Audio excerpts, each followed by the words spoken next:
बिस्मिल्लाहिर्रहमानिर्रहीम, अस्सलाम वालेकुम, वेलकम टू क्विक रिव्यू।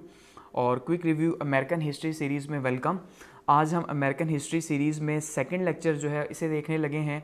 और इससे पहले जो फर्स्ट लेक्चर था उसमें हमने 1492 से लेके और 1789 तक जो है वो देखा था, यानी कि जो डिस्कवरी थी अमेरिका की वहाँ से लेके और जो रेवोल्यूशन था वहाँ तक हमने बात की थी।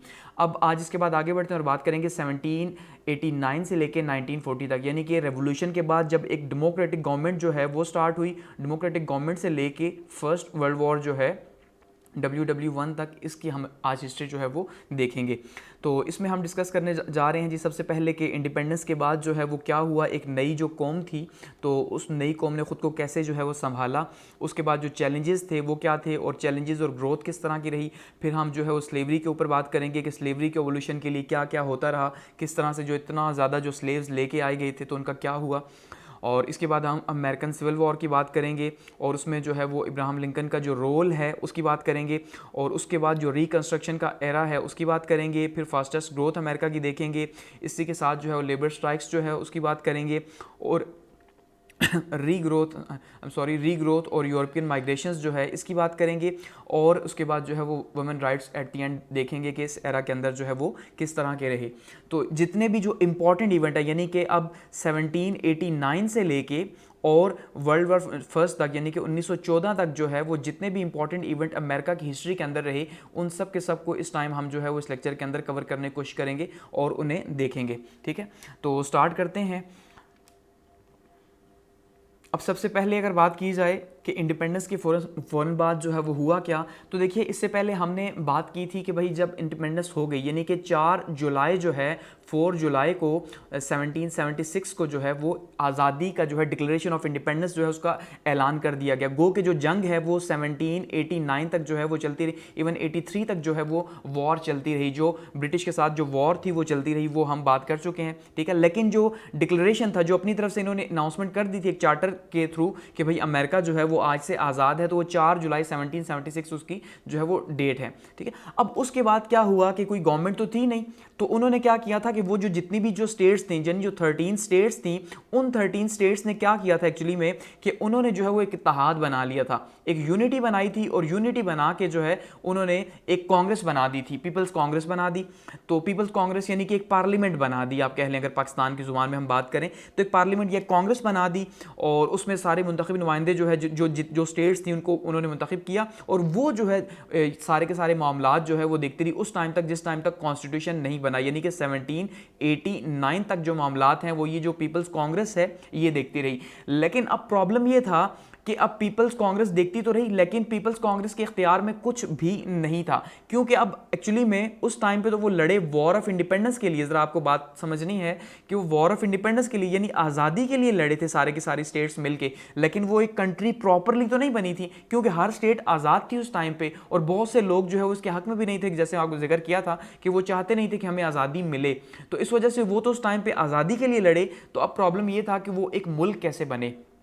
तो मुल्क बनने के लिए फिर क्या हुआ कि अभी ये प्रॉब्लम इसी तरह से चल रहे हैं, कुछ लोग हिमायत में हैं, कुछ लोग ये कह रहे हैं कि भाई अब एक कॉन्स्टिट्यूशन होना चाहिए ताकि मुल्क जो है वो आगे बढ़े। लेकिन कहीं पे अगर मुल्क हो प्रॉपरली, क्योंकि मुल्क वो होगा जिसकी जो है वो बाउंड्रीज होंगी, वहाँ पे लोग होंगे एक जैसे, और सबसे इंपॉर्टेंट चीज़ उसकी सोवरेनिटी होगी, हकमियत होगी, यानी कि वो कंप्लीट उसका एक नेशन स्टेट होगी, उसकी कोई ना कोई हुकूमत होगी प्रॉपरली। तो ऐसा तो अभी फिलहाल था नहीं, एक गवर्नमेंट थी लेकिन वो भी उसका वो स्ट्रक्चर नहीं था।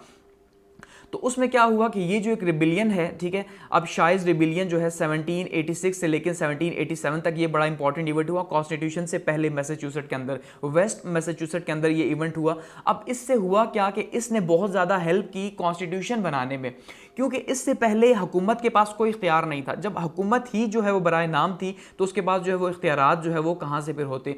तो ऐसे में क्या हुआ कि ये जो है रिबिलियन हुई। अब रिबिलियन क्यों हुई? डैनियल शाय जो है ये बहुत ही बड़ा रेवोल्यूशनरी एक लीडर था, यानी कि जो वॉर ऑफ इंडिपेंडेंस हुई थी तो इसने वाशिंगटन के शाना बेशाना जो है जॉर्ज वाशिंगटन उनके शाना बेशाना वो लड़ा था। लेकिन उसके बाद क्या हुआ कि अब मुल्क क्योंकि इतनी लंबी वॉर में गया, तो अब जो इतनी लंबी वॉर में गया तो मुल्क के ऊपर कर्ज बढ़ गया। ठीक है, अब जब कर्ज बढ़ा तो अब कर्ज हुकूमत कैसे चले। अब क्वेश्चन ये है कि मुल्क में सबसे इंपॉर्टेंट चीज होती है आर्मी। ठीक है, अब आर्मी क्योंकि उसको प्रोटेक्शन करती है और पुराने जमाने में तो आर्मी की वैसे ही ज्यादा प्रोटेक्शन थी। तो अब आर्मी थी तो आर्मी को उन्होंने सैलरीज कहां से देनी थी, यानी उनकी जो तनख्वाहें हैं वो कहां से आई। तो इसका मतलब यह मुल्क तो मकरूज हो गया। तो उसका क्या तरीका है गवर्नमेंट के पास, कि गवर्नमेंट के पास एक ही तरीका होता है टैक्स का, कि गवर्नमेंट टैक्स बढ़ाती है, कि अगर कहीं पहले 2 रुपए टैक्स था तो अब 4 रुपए कर देगी, कहीं 4 रुपए है तो 5 रुपए कर देगी, यानी टैक्स कलेक्शन को इंक्रीज करेगी या बॉन्ड्स वगैरह जो है वो इशू करेगी, तो जिससे जो है वो ये कुछ प्रॉब्लम सॉल्व होगा। तो इसी तरह से जब इन्होंने क्या किया कि टैक्स कलेक्शन को बढ़ाने के लिए टैक्स का रेट इंक्रीज कर दिया गवर्नमेंट ने, तो ऐसे में मैसाचुसेट्स से जो है इस शख्स ने एक जो है वो पूरे की पूरी एक आर्मी लीड की, यानी 4000 लोग जो है वो बागी हो गए, और इनको लीड करा था डैनियल शाई, कि भाई हम ये इतना ज्यादा टैक्स नहीं दे सकते, ये आप किस तरह सबसे टैक्स ले रहे हो, और ये क्या वफाकी हुकूमत है। इस तरह से मतलब बहुत सी बातें हुई और एक बहुत बड़ी एक जंग हो गई, यानी कि प्रॉपरली जिसे वॉर कहते हैं ना, एक वॉर, सिविल वॉर हुई, और अच्छी खासी वॉर के बाद जो है वो अच्छी खासी शहादतें भी हुई, उसके बाद जाके प्रॉब्लम सॉल्व हुआ। यहाँ पे ये देखिए इसकी याद में आज भी जो है यहाँ पे ये शायद इसका यहाँ पे जो रेवोल्यूशन है इसकी डेट लिखी हुई, और उन्होंने यहाँ पे अमेरिका के अंदर इसको जो है वो यादगार बनाया हुआ है। सिर्फ इसलिए यादगार बनाया हुआ है कि ये एक यादगार इवेंट था जहाँ पे बेगुनाह लोग जो है वो गोलियों का निशाना बने और मारे गए। लेकिन अब इससे हुआ क्या, ठीक है, क्योंकि वो लोग तो अपने इकोनॉमिक और सिविल राइट्स की बात कर रहे थे कि उन्होंने तो, अब जाहिर बात है मुल्क बन गया था तो किससे डिमांड करते, और ऊपर से जो मुल्क बना वो उन्हीं से टैक्सेस कलेक्ट कर रहा था, तो ये एक बहुत बड़ा प्रॉब्लम था उनके लिए। तो इसी वजह से अब उन्हें जरूरत पड़ी कि भाई ये मामला तो कुछ सीरियस होते जा रहे हैं, अब हमें एक मुल्क बनाना ही पड़ेगा, यानी एक ऐसा मुल्क जो कि जिसकी सोवरेनिटी हो, जिसका इख्तियार हो उसके लोगों के पास, और वो किसी तरह से मैनेज होकर चल सके। तो कॉन्स्टिट्यूशन की आवाज़ें ज़्यादा आने लगी। ऐसे में एक जो है वो मीटिंग हुई 1786 के अंदर, जिसमें सिर्फ 4 स्टेट्स जो हैं वो 13 में से शामिल हुई। अब 13 में से 4 स्टेट शामिल हुई, तो इससे आपको एक आइडिया हो गया होगा कि एक्चुअली में हो क्या रहा है यहाँ पे, हो ये रहा है यहाँ पे कि वो स्टेट्स चाहती नहीं है कि फेडरल गवर्नमेंट बने। उसकी वजह यह है कि उन्हें पता है अगर फेडरल गवर्नमेंट बनेगी तो उनका जो इख्तियार है, जो लोकल लीडर वहां पे मौजूद हैं, उनका जो इख्तियार है वहां पे वो खत्म हो जाएगा। तो ये एक सबसे बड़ा प्रॉब्लम था, इसकी राह में रुकावट थी। उसके बाद क्या हुआ, जब ये हालात पूरा तकरीबन 1 साल चले, ये रिबिलियन चला, तो इससे लोगों को एहसास हुआ कि भाई ये गवर्नमेंट होनी चाहिए। तो फिर एक जो है वो जो है पूरे का पूरा कन्वेंशन बुलाया गया 25 मई से लेके 17 सितंबर 1787 तक, ठीक है। और इसमें जो है दोबारा से सिर्फ एक स्टेट नहीं आई, लेकिन बाकी सारी की सारी स्टेट्स जहां पे मौजूद थी वहां पे फिर एक आइन का फैसला किया गया कि भाई एक कॉन्स्टिट्यूशन जो है वो बनाना है। और इसकी जो सदारत थी वो जॉर्ज वाशिंगटन कर रहे थे, और उन्होंने ही जो है फिर वहाँ पे स्पीच की और बताया कि अब हमें जो है वो एक मुल्की हुकूमत की बहुत ज़्यादा ज़रूरत है, एक ऐसी हुकूमत जो कि जिसके पास सोवरेनिटी हो, हाकिमियत हो, जिसके पास जो कंट्रोल कर सके, वरना ये मुल्क ऐसे नहीं चल सकता। तो ऐसे में जो है फिर वो न्यू कॉन्स्टिट्यूशन जो है उसको फिर लागू किया गया, यानी कि 1789 के अंदर जो है फर्स्ट कॉन्स्टिट्यूशन जो है वो लागू हुआ। और इस तरह 4 अप्रैल जो है 1789 को जॉर्ज वाशिंगटन जो है वो पहले जो है वो सदर बने अमेरिका के, और सदारती निज़ाम वहाँ पे रखा गया, और सेपरेशन ऑफ पावर्स का वहाँ पे कॉन्सेप्ट दिया गया, यानी कि एक साइड पे जो है वो लेजिस्लेटर, दूसरी साइड पे जो है वो एग्जीक्यूटिव, और तीसरी साइड पे जुडिशरी। तो इस तरह से ये पूरे का पूरा एक प्रॉपर सिस्टम बनाया गया। अब जो कॉन्स्टिट्यूशन है इसको तो हम यहाँ पे डिस्कस नहीं करेंगे, कॉन्स्टिट्यूशन के लिए मैं नेक्स्ट में एक जो है वो अलग से वीडियो अपलोड करूँगा। अभी हम सिर्फ जो कॉन्स्टिट्यूशन के अलावा जो हिस्ट्री है उसको यहाँ से डिस्कस करते चले जाएंगे। उसके अलावा जो बिल ऑफ राइट्स था, जो हमने लास्ट वीडियो के अंदर बात की थी कि जो इन्होंने ब्रिटिश से डिमांड की थी, उस बिल ऑफ राइट्स को 1791 के अंदर जो है इन्होंने क्या किया, ऐड कर दिया कॉन्स्टिट्यूशन के अंदर। और फिर कैपिटल जो था स्टार्ट में न्यूयॉर्क था, उसके बाद न्यूयॉर्क से फिलाडेल्फिया वहाँ गया, फिलाडेल्फिया से फिर जो है वो वाशिंगटन डीसी जो है वहाँ पे शिफ्ट हो गया, और उसके बाद हम जानते हैं कि आज तक जो है वो अमेरिका का जो दारुल हुकूमत है वो वाशिंगटन डीसी ही है। और इस तरह से जो है वो एक स्ट्रॉन्ग गवर्नमेंट की इब्तिदा हुई। तो बहुत से लोग जो है ये मानते हैं, बहुत से हिस्टोरियंस ये मानते हैं कि जो डैनियल शाइज रिबिलियन थी, कि हर बुरे काम के पीछे भी कुछ अच्छा छुपा हुआ है, कॉन्सेप्ट है ना कि भाई जो होता है वो अच्छे के लिए होता है। तो ये यहाँ पे एक निकला कि भाई ये जो अगर रिबिलियन ना होता, यहाँ पे ये बगावत ना होती, तो एक स्ट्रॉन्ग गवर्नमेंट किसी सूरत नहीं बननी थी, और एक कॉन्स्टिट्यूशन जो है वो आइन नहीं बनना था। तो इस रिबिलियन ने जो है मुल्क को वाकई में एक मुल्क बना दिया, कि वो जो स्टेट्स जो हैं वो अलग अलग स्टेट्स मौजूद थी, जाहिर बात है 13 स्टेट्स थी, सब के सब चाहती थी कि हम जो है वो अपनी इंडिपेंडेंट हुकूमत करें। तो वहाँ पर फिर एक फेडरलिस्ट सिस्टम जो है उस टाइम पर बना, कि अब जाहिर बात है सेंटर से गवर्नमेंट कंट्रोल होगी, इनके लॉज यहाँ पे इंप्लीमेंट होंगे। तो वो फिर कुछ लोग चाहते थे, कुछ नहीं चाहते थे, लेकिन फिर एक स्ट्रॉन्ग गवर्नमेंट की इब्तिदा हो गई, ठीक है। अब इसके बाद क्या हुआ कि साथ ही जो है वो बैंक जो है बैंक के अब बैंक्स बनाए गए साथ में, क्योंकि बैंक की सपोर्ट, अब इकोनॉमिक सिस्टम सबसे ज़्यादा ज़रूरी था, क्योंकि जैसे ही मैंने आपको पहले बता चुका हूँ कि सबसे बड़ा इशू था ही उस टाइम पे क्या कि अमेरिका मकरूज़ हो चुका था, ठीक है। तो उस मकरूज़ होने की वजह से क्या हुआ कि उन्होंने फिर बैंक बनाए और वहाँ से जो है वो नोट्स वगैरह इशू हुए और फिर जो है आहिस्ता आहिस्ता थोड़ा सा स्टेबिलिटी स्टार्ट हुई। इसमें अब एक बहुत इंपॉर्टेंट रोल जो है वो हैमिल्टन साहब का माना जाता है, ठीक है। ये जो है ये फाइनेंस मिनिस्टर थे वाशिंगटन के अंदर, क्योंकि जॉर्ज वाशिंगटन ने 2 लोग जो हैं वो यहाँ पे रखे हुए थे। यहाँ पे आपने ज़रा बात को समझना है कि अब गो के ये जो हैमिल्टन थे ये अपोजिशन के लीडर थे, ठीक है। लेकिन बावजूद इसके क्योंकि वाशिंगटन ये समझते थे कि अगर अपोजिशन को साथ न लिया, क्योंकि नया नया मुल्क बना है तो ऐसे कैसे हो सकता है कि अपोजिशन भी साथ साथ मौजूद हो, तो प्रॉब्लम तो ज़्यादा होंगे। एक तो इनको जो है फाइनेंस का जो है वो चार्ज दिया गया और दूसरी साइड पे स्टेट जो है, स्टेट के जो अफेयर्स हैं उनके लिए जो है वो जेफरसन को रखा गया, वो भी जो है वो अपोजिशन के ही थे। अब ये जो 2 लोग थे इन्होंने बहुत अच्छा काम किया, गो के क्योंकि हुकूमत कर रहे थे अपोजिशन में, लेकिन बहुत अच्छा काम किया। तो ये जो हैमिल्टन थे इन्होंने बहुत अच्छे से मैनेज किया। इवन पहले ही 2 सालों के अंदर माना जाता है कि 2 साल में मुल्क के कर्जे भी ख़त्म कर दिए और जो है वो बहुत सी नई इस्लाहात भी जो है वो रिफॉर्म्स भी इंट्रोड्यूस करवाई। गो कि जिसके तौर पे इन्होंने क्या किया जी, टैक्स भी बढ़ाया और ख़ास करके शराब के ऊपर टैक्स बढ़ा दिया। अब जो शराब के ऊपर टैक्स बढ़ाया तो उसके ऊपर पूरे का पूरा फिर एक जो है वो रेवोल्यूशन भी हुई। ये यहाँ पे 1894 के अंदर जो है वो विस्की रिबिलियन जिसे कहा गया, ठीक है। अब ये जो विस्की रिबिलियन था ये इस वजह से था कि भाई शराब के ऊपर जो टैक्स लगाया गया था, क्योंकि नया मुल्क था तो जाहिर बात है उसे पैसे जो है वो कहीं ना कहीं से चाहिए थे, तो इन्होंने जो है फिर इसके ऊपर लगाए। तो फिर जो है वो एक एहतजाज भी शुरू हुआ, गो कि इन्होंने इसी तरह जारी रखा। बाद में आने वाले सदर जो हैं खासकर जेफरसन, उन्होंने फिर ये टैक्स जो है वो ख़त्म किया। तो बहुत अच्छे से यानी इन्होंने फाइनेंसेस को मैनेज किया स्टार्ट में जब अमेरिका को ज़रूरत थी। साथ ही जो है वो 2 पार्टी सिस्टम जो है उस टाइम पे भी जो है यहाँ पे स्टार्ट हो गया। उसमें फर्स्ट जो पार्टी थी वो तो फेडरलिस्ट पार्टी थी, यानी कि जो जिसने वफाकियत बनाई थी, जिसका आइडिया था यानी जॉर्ज वाशिंगटन साहब का, तो उन्हीं की जो पार्टी थी यहाँ पे 1789 के अंदर जो प्रेसिडेंट बने थे तो यहाँ से स्टार्ट हुई थी फेडरलिस्ट पार्टी। और दूसरी जो इसके मुकाबले में बनी 1792 के अंदर, यानी कि जो सेकंड इलेक्शन थे उसके अंदर जो बनी थी तो वो डेमोक्रेटिक रिपब्लिक पार्टी थी। लेकिन ये वो डेमोक्रेटिक रिपब्लिक नहीं है जिसे आज हम जो है वो देखते हैं, तो वो और पार्टी है जो बाद में बनी, ये और पार्टी थी, ठीक है। और इसके बाद फिर क्या हुआ कि अब जब आज़ादी मिल गई, उसका साथ में कॉन्स्टिट्यूशन भी बन गया, तो अब चैलेंज था कि मुल्क को खड़ा करना। उसके लिए सबसे बड़ा प्रॉब्लम क्या था जी, बरतानिया की हुकूमत, क्योंकि अब साथ में जो कनाडा था, कनाडा के ऊपर होल्ड किसका था, वो था ब्रिटिश गवर्नमेंट का। तो वो बहुत ज़्यादा उनके साथ प्रॉब्लम्स थे और बहुत ज़्यादा मसले मसाइल थे और इवन बाद में भी चलते रहे। लेकिन उनको थोड़ा सा नॉर्मल करने के लिए, क्योंकि उन्हीं से आज़ादी हासिल की थी, तो एक ट्रीटी साइन की गई, जे ट्रीटी जिसे कहा जाता है 1794 के अंदर। और इस ट्रीटी से क्या हुआ कि जो ब्रिटिश के साथ जो हालात थे बरतानिया के साथ, उनको थोड़ा नॉर्मल किया गया, उनके साथ जो ट्रेड है खास करके उसको बहाल किया गया, क्योंकि अब सबसे ज़्यादा ज़रूरत जो है वो ट्रेड की ही थी एक नए मुल्क को, तो और दूसरा जंगों से दूर रहना था। तो ये जो ट्रीटी है इसने काफ़ी इंपॉर्टेंट रोल प्ले किया ब्रिटिश के साथ जो है वो रिलेशंस जो है वो बेहतर करने में।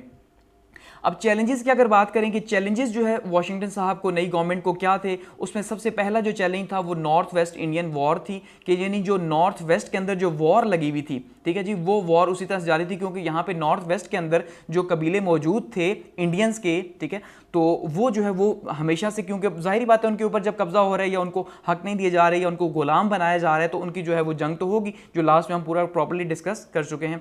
तो वहाँ पे वॉर्स लगी हुई थी। इसके अलावा जो छोटी छोटी वॉर्स लगी हुई थी इसी तरह से कबीलों के साथ लगी हुई थी, या खास करके स्पेनिश वहाँ पे मौजूद थे, फ्रेंच वहाँ पे मौजूद थे, उनके साथ जो वॉर्स लगी हुई थी, तो ये जो जंगें थी इनका काफ़ी ज़्यादा प्रॉब्लम था।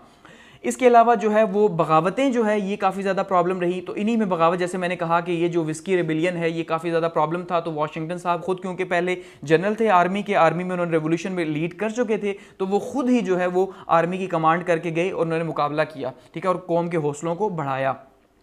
और इसके अलावा जो वाशिंगटन थे उन्होंने 2 टर्म्स जो है फर्स्ट हुकूमत की, यानी कि पहली दफ़ा सदर मुंतखब हुए और दूसरी दफ़ा दोबारा मुंतखब हुए, और दूसरी दफ़ा जब मुंतखब हुए तो उसके बाद जो है उन्होंने फिर जो है वो हुकूमत से अलहदगी इख्तियार कर ली। और 97 के अंदर, यानी कि 1797 के अंदर जो है उन्होंने हुकूमत से अलहदगी इख्तियार की, सिर्फ इस वजह से कि भाई वो तीसरी मरतबा भी मुंतखब हो सकते थे, लेकिन क्योंकि उन्होंने जब टोन देखी सेकंड टाइम की, क्योंकि सेकंड टाइम में कुछ इश्यूज ऐसे सामने आए कि जिससे उन्हें ये शक हुआ कि भाई अब ऐसा हो सकता है कि मैं अब, क्योंकि फ़िलहाल तक तो हीरो ऑब्वियसली, ये फर्स्ट वाली जो पिक्चर है ये वाशिंगटन साहब की है, तो अभी तक उन्होंने कहा कि मैं हीरो हूँ, लेकिन ऐसा ना हो कि लोग जो है वो मुझे दिल से भुला दें और मेरे लिए जो है उनके एहसास बदल जाएँ। उसकी वजह यह है, एक तो लोगों ने बदल ही जाना होता है, और दूसरा सबसे बड़ा जो अपोजिशन पार्टी बन गई थी 1792 के अंदर, ठीक है, उनको कुछ पॉलिसीज के ऊपर जो है वो एतराज स्टार्ट हो गया था। अब यहाँ पे इसको जरा समझिएगा कि पॉलिसीज के ऊपर एतराज का मतलब क्या है, कि ये जेफरसन है दूसरी पिक्चर उनकी, तो एतराज का मतलब ये था कि जैसे मैंने कहा वफाकी निज़ाम बना था और ये खुद भी पार्टी फेडरलिस्ट पार्टी थी। तो अब ये जो एक नया नया मुल्क बना है, अब इस मुल्क को चाहिए एक साइड पे क्या चीज़ चाहिए, सबसे इंपॉर्टेंट सुवरेनिटी, हाकिमियत चाहिए, इंटरनल एंड एक्सटर्नल, यानी कि ना कोई बाहर से मुदाखलत कर सकता है अमेरिका के मामलात में अब,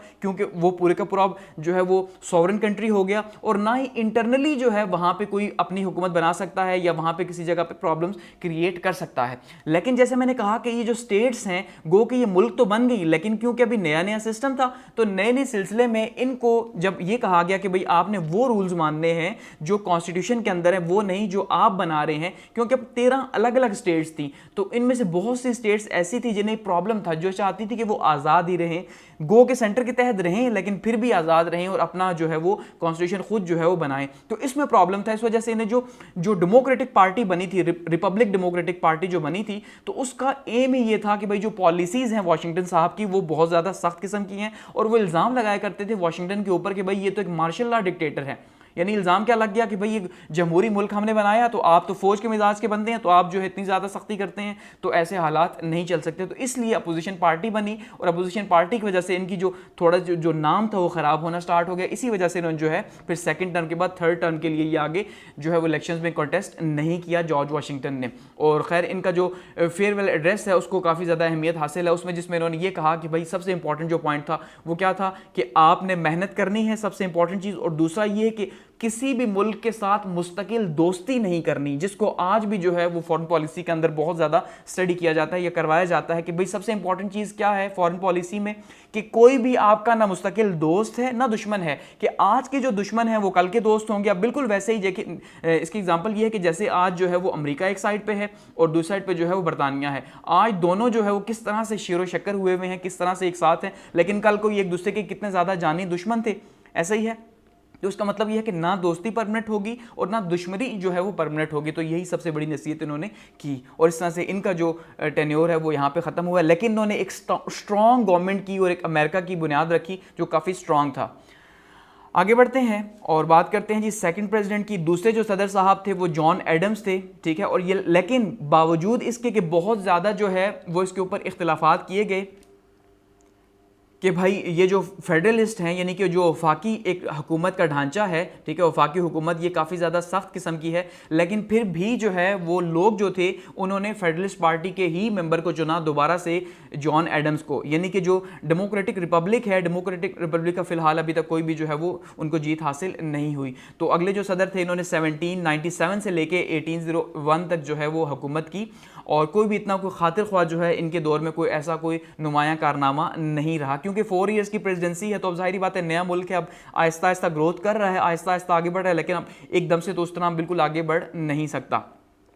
उसके बाद क्या हुआ कि जेफरसन आ गए और 2 टर्म्स इन्होंने लगाई, यानी कि अब जो है 1801 के बाद जो डेमोक्रेटिक रिपब्लिक है, और ख़ास करके जो जेफरसन जो हम बात कर चुके हैं कि पहले स्टेट के मिनिस्टर भी थे, ठीक है, वाशिंगटन के अंदर, और उन्होंने काफ़ी ज़्यादा अच्छा काम किया था, पोजीशन में थे गो, लेकिन फिर भी हुकूमत के साथ काम करते रहे, तो उन्होंने बहुत अच्छा काम किया। इसी वजह से जो है गवर्नमेंट लोगों ने उन्हें रिकग्नाइज़ किया, और इसके बाद जो इलेक्शंस हुए 1801 के, तो उसमें उन्होंने जो है वो कामयाबी हासिल की, और सिर्फ एक कामयाबी नहीं बल्कि जो 4 साल के बाद दोबारा इलेक्शन हुए तो फिर से इन्हें जो है वो री इलेक्ट कर लिया गया। तो 2 दफ़ा ये सदर जो है वाशिंगटन की तरफ मुंतखब हुए 1801 से लेके 1809 तक। अब जब ये सदर मुंतखब हुए तो इन्होंने काफ़ी ज़्यादा जो है चैलेंजेस गो के ज़रूर थे, लेकिन ये शख्स काफ़ी ज़्यादा हार्ड वर्किंग था और उन्होंने बहुत ज़बरदस्त किस्म की पॉलिसीज़ जो हैं वो अडॉप्ट की। अब सबसे पहली पॉलिसी क्या थी कि इन्होंने बावजूद इसके कि ये जो फेडरल सिस्टम था उसके खिलाफ थे, क्योंकि ये डेमोक्रेटिक पार्टी से हैं, लेकिन फिर भी जब ये खुद सदर बने तो इन्होंने क्या किया जी, सबसे पहले इन्होंने जो है वो फेडरेशन को स्ट्रॉन्ग किया। फेडरेशन को स्ट्रांग क्यों किया? क्योंकि जब ये सदर बने तो इन्होंने देखा कि अब मुल्क के प्रॉब्लम्स क्या हैं, तो देखा मुल्क के प्रॉब्लम्स तो बहुत ज़्यादा हैं, क्योंकि नया मुल्क है तो प्रॉब्लम्स कैसे दूर होंगे? वो प्रॉब्लम्स एक ही तरह से दूर हो सकते हैं कि मिलजुल के काम किया जाए, और मिलजुल के काम करने के लिए ज़रूरी है कि जितनी भी स्टेट्स हैं वो सारी की सारी जो स्टेट्स हैं उनको एक कॉन्स्टिट्यूशन के अंडर काम करना चाहिए। इसलिए जो है इन्होंने भी जो है वो फेडरल सिस्टम को ही अडॉप्ट किया और काफ़ी स्ट्रांग जो है वो होल्ड रखा। गो कि लोगों ने इनके ऊपर तनकीद भी की, लेकिन इस बंदे ने परवाह नहीं की और अपना काम जो है वो जारी रखा।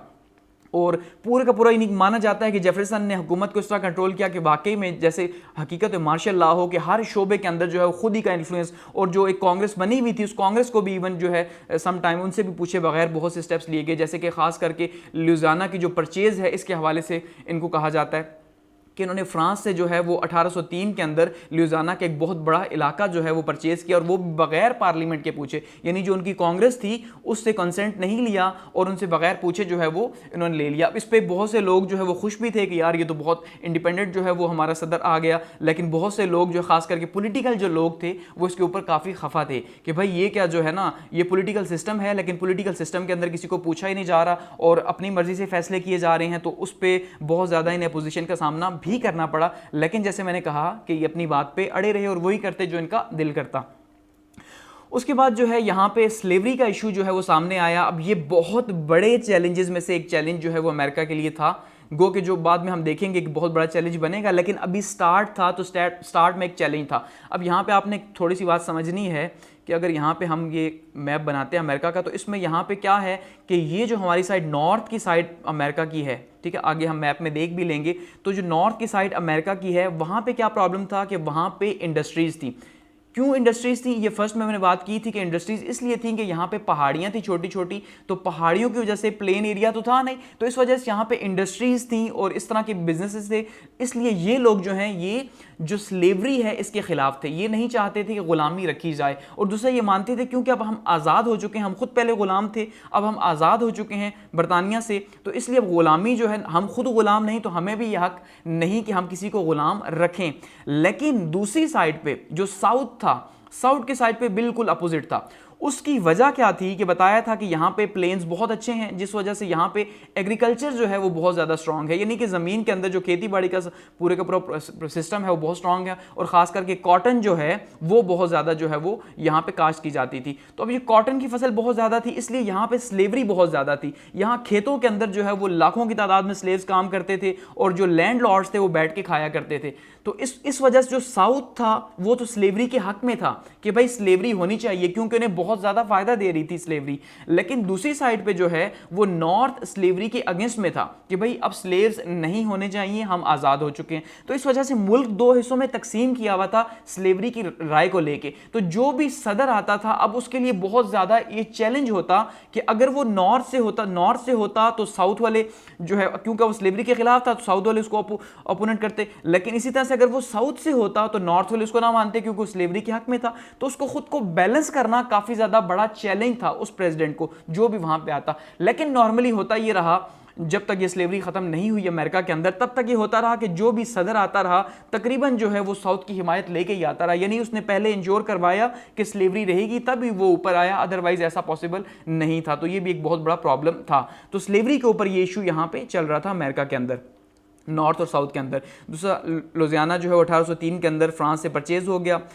इसके बाद क्या हुआ जी कि एक्सपेंशन और मिशन डिस्कवरी जो है बहुत इंपॉर्टेंट जो है इनकी गवर्नमेंट का एक जो है वो एजेंडा था। वो क्या था कि अब जैसे लुइसियाना जो है वो परचेज हो गया, तो लुइसियाना एक बहुत बड़ा एरिया था। अगर यहाँ पे आप मैप के अंदर देखें तो ये यूनाइटेड स्टेट्स यहाँ पे है, तो ये एरिया जो था लास्ट टाइम अगर आपको याद हो तो ये एरिया यहाँ पे इस टाइम पे अमेरिका था, लेकिन यहाँ का जो बाकी जितना भी एरिया है ये अभी अमेरिका में शामिल नहीं हुआ था। तो यहाँ पे ये लुइसियाना का इलाका आता था, तो इसको परचेज किया गया। अब जाहिर बात है जब परचेज किया गया तो अब इसका मतलब मुल्क को आगे बढ़ना है, वहाँ पे जाके क्या है, एक तो मुल्क की एक्सपेंशन हो रही है, दूसरा जो है वो डिस्कवरी हो रही है। वहाँ पे जहाँ पे एग्रीकल्चर हो सकता है वहाँ एग्रीकल्चर, खास करके माइनिंग, और जो मैंने लास्ट कहा था कि सबसे इंपॉर्टेंट काम जो अमेरिका का स्टार्ट में रहा वो एक ही रहा, और वो क्या था, गोल्ड, यानी सोने की तलाश। कि उस टाइम पे जो अमेरिका की नदियाँ थीं, दरिया थे, वहाँ से सोना काफ़ी निकाला जाता रहा, तो वो सोना बहुत ज़्यादा मिलता था। तो यही सबसे बड़ा पर्पज़ था, और लोग भी इसे आसान समझते थे कि भाई काम का इससे बेहतर ये है कि निकल जाओ कहीं और जाके जो है ना वो छन्नी सी लगा लो दरिया के ऊपर, तो वहाँ से सोना निकल जाएगा। तो इस तरह से सोना निकाला करते थे। इसके अलावा जो है बहुत सी दूसरी जो ज़मीनें हैं उसके ऊपर जो है वो इकोनॉमिक अपॉर्चुनिटीज़ भी बहुत ज़्यादा थी। तो उससे क्या हुआ कि इकोनॉमी को जो है वो काफ़ी ज़्यादा ग्रोथ मिली, यानी जो मईशत है जो वो काफ़ी ज़्यादा स्ट्रांग होगी। तो वो जो एक कर्जा था जब स्टार्ट में देखा था वो भी ख़त्म हुआ और आहिस्ता आहिस्ता अमेरिका ग्रोथ करना स्टार्ट होगा और काफ़ी फास्ट ग्रोथ जो है वो अमेरिका उसने करना स्टार्ट कर दी। उसके बाद जी नए इलेक्शंस हुए और जेम्स मेडिसन जो है वो नए प्रेसिडेंट बन के आए 1809 से लेके 1817 तक। अब ये भी काफ़ी अच्छे थे और डेमोक्रेटिक रिपब्लिक से ही थे, ठीक है, यानी कि दोबारा से जो है वो डेमोक्रेटिक के ही उम्मीदवार सामने आए हैं और ये भी जो है वो 2 टर्म्स लगा के गए। लेकिन इनकी 2 टर्म्स के बाद हुआ क्या कि जो फेडरल पार्टी थी, फेडरलिस्ट पार्टी जो बुनियाद बनी थी अमेरिका की, वो फेडरलिस्ट पार्टी जो है वो ख़त्म हो गई, ये नुकसान भी हुआ। तो जेम्स मेडिसन जो है ये भी बहुत अच्छे एडमिनिस्ट्रेटर थे, लेकिन कुछ ऐसा हुआ कि जिसमें जो है वो काफ़ी ज़्यादा अमेरिका को नुकसान भी हुआ। उसमें सबसे पहला जो इंपॉर्टेंट इवेंट इनके दौर में हुआ वो क्या था कि वॉर जो है वो बरतानिया के साथ स्टार्ट हुई। वॉर क्या थी? 1812 की वॉर इसे कहा जाता है। जून 18 जो है यानी 18 जून 1812 को जो है ये जंग लड़ी गई और इस जंग में एक साइड पे जो है वो बरतानिया था और दूसरी साइड पे जो है वो अमेरिका था। तो अब ये जंग हुई कैसे एक्चुअली में? अब देखिए, अब जैसे मैंने कहा कि स्टार्ट में जो बरतानिया है, अब वो क्या था, वो हुक्मरान था अमेरिका का, लेकिन जब आज़ादी हासिल कर ली गई तो उसको एक गुस्सा था अमेरिका के ऊपर, क्योंकि पूरी की पूरी एक वॉर ऑफ इंडिपेंडेंस लड़ी गई और उसमें बरतानिया को बहुत ज़्यादा नुकसान पहुंचाया गया था, क्योंकि ये वही लोग थे जो एक्चुअली बरतानिया से ही भाग के आए हुए थे मज़हब के, ये जो हम डिस्कस कर चुके हैं लास्ट में, ठीक है। तो अब ऐसे में क्या हुआ कि प्रॉब्लम ये था कि इनको फिर भी प्रॉब्लम था। उसकी वजह ये थी कि ये कई जहाज़ों वालों को पकड़ लेते, जैसे कि अब जो जहाज़ समंदर के अंदर होते, अब समंदर के अंदर जहाज़ कोई भी पकड़ा तो उसको पकड़ लिया, कहा भाई ये जहाज़ हमारा था क्योंकि पहले आपका मुल्क हमारा था, जहाज़ पकड़ लिया, उनकी ट्रेड को नुकसान पहुंचाया। तो हमेशा बिल्कुल वैसे ही जैसे आज पाकिस्तान और इंडिया की अगर हम बात करते हैं तो कुछ ना कुछ इश्यूज़ लगे ही रहते हैं छोटी छोटी बात के ऊपर, चाहे बॉर्डर को लेके हों, कश्मीर इशू को लेके हों। इस तरह बहुत से इलाके भी खास करके इनके ऐसे थे जो कि अभी तक जो है ना फैसला हो सका था कि वो बरतानिया के रहेंगे या अमेरिका के रहेंगे। तो ऐसे में बहुत ज़्यादा वेस्ट की साइड पर जो इलाके थे वहाँ पे प्रॉब्लम्स थी, टेंशन्स थी, तो वॉर चलती ही रहती थी। इसी तरह से समंदर के अंदर जो जहाज़ थे उनके कैप्टन को पकड़ लिया जी, कप्तान साहब को कहा पहले आप हमारे कप्तान हुआ करते थे, याद है आपको कि भाई पहले आप हमारे कप्तान थे और अब आप जो है वो अमेरिका के बन गए हो, लेकिन पहले तो हमने आपको भर्ती किया था, इसलिए वो सिर्फ पकड़ लेते। तो ये बहुत ज़्यादा प्रॉब्लम्स थी और इसमें अमेरिका की जो आवाम थी उसके अंदर काफ़ी ज़्यादा गुस्सा था कि यार ये क्या तमाशा है कि हर रोज़ हर दूसरे दिन जो है वो कोई ना कोई प्रॉब्लम जो है वो बरतानवियों ने बनाया हुआ है, तो क्यों ना इनके खिलाफ जो है जंग की जाए और जंग करके जो है वो इनको सबक सिखाया जाए। अब जरा बात को समझिएगा, ये इस मैप में आप अगर देखें यहाँ पे, तो ये जो इस साइड का कनाडा का इलाका है, फिलहाल कनाडा के इलाके के ऊपर जो है वो बरतानिया था। तो इसका मतलब इनके बॉर्डर्स अभी साथ साथ थे, ऐसा नहीं कि बरतानिया इतने दूर से इनके ऊपर अटैक करना रहे, वहां से भी आता कि समंदर भी मौजूद था, अटलांटिक ओशन पूरे का पूरा मौजूद था, लेकिन अभी साथ जुड़ा हुआ है। तो इसलिए यहाँ पे जो है प्रॉब्लम्स बहुत ज़्यादा हैं और यहाँ पे इसका पूरे का पूरा बरतानिया का कंट्रोल है कनाडा के एरिया के ऊपर। तो दो हमसाई कंट्री एक किस्म के अभी फिलहाल ये बने हुए हैं। तो ऐसे में क्या हुआ, अमेरिका ने जो है वो जंग स्टार्ट कर दी, गो कि जंग स्टार्ट कर दी और ये बहुत ही गलत फैसला जो है वो मेडिसन का माना जाता है, जेम्स मेडिसन का, कि उन्हें ये फैसला नहीं लेना चाहिए था। इसके ऊपर जो है वो काफ़ी ज़्यादा इन्हें अपोजिशन का सामना भी करना पड़ा, लेकिन फिर भी जो है वो ये जंग हुई और इस जंग में बहुत ज़्यादा नुकसान जो है खास करके किसका हुआ जी, अमेरिका का हुआ, क्योंकि अब अमेरिका की अभी फौज नई नहीं बनी थी, उनका एक पूरे का पूरा स्ट्रक्चर था कुछ और तरह का, लेकिन जो ब्रिटिश गवर्नमेंट थी वो तो बहुत स्ट्रांग थी, वो तो 600 सालों से हुकूमत कर रही थी, तो उनके पास तो बहुत ही डेवलप्ड सिस्टम था। तो ऐसे में क्या हुआ कि बहुत शदीद किस्म का नुकसान जो है वो पहुंचाया गया इस जंग के दौरान, किसको जी, पहुंचाया गया अमेरिका को।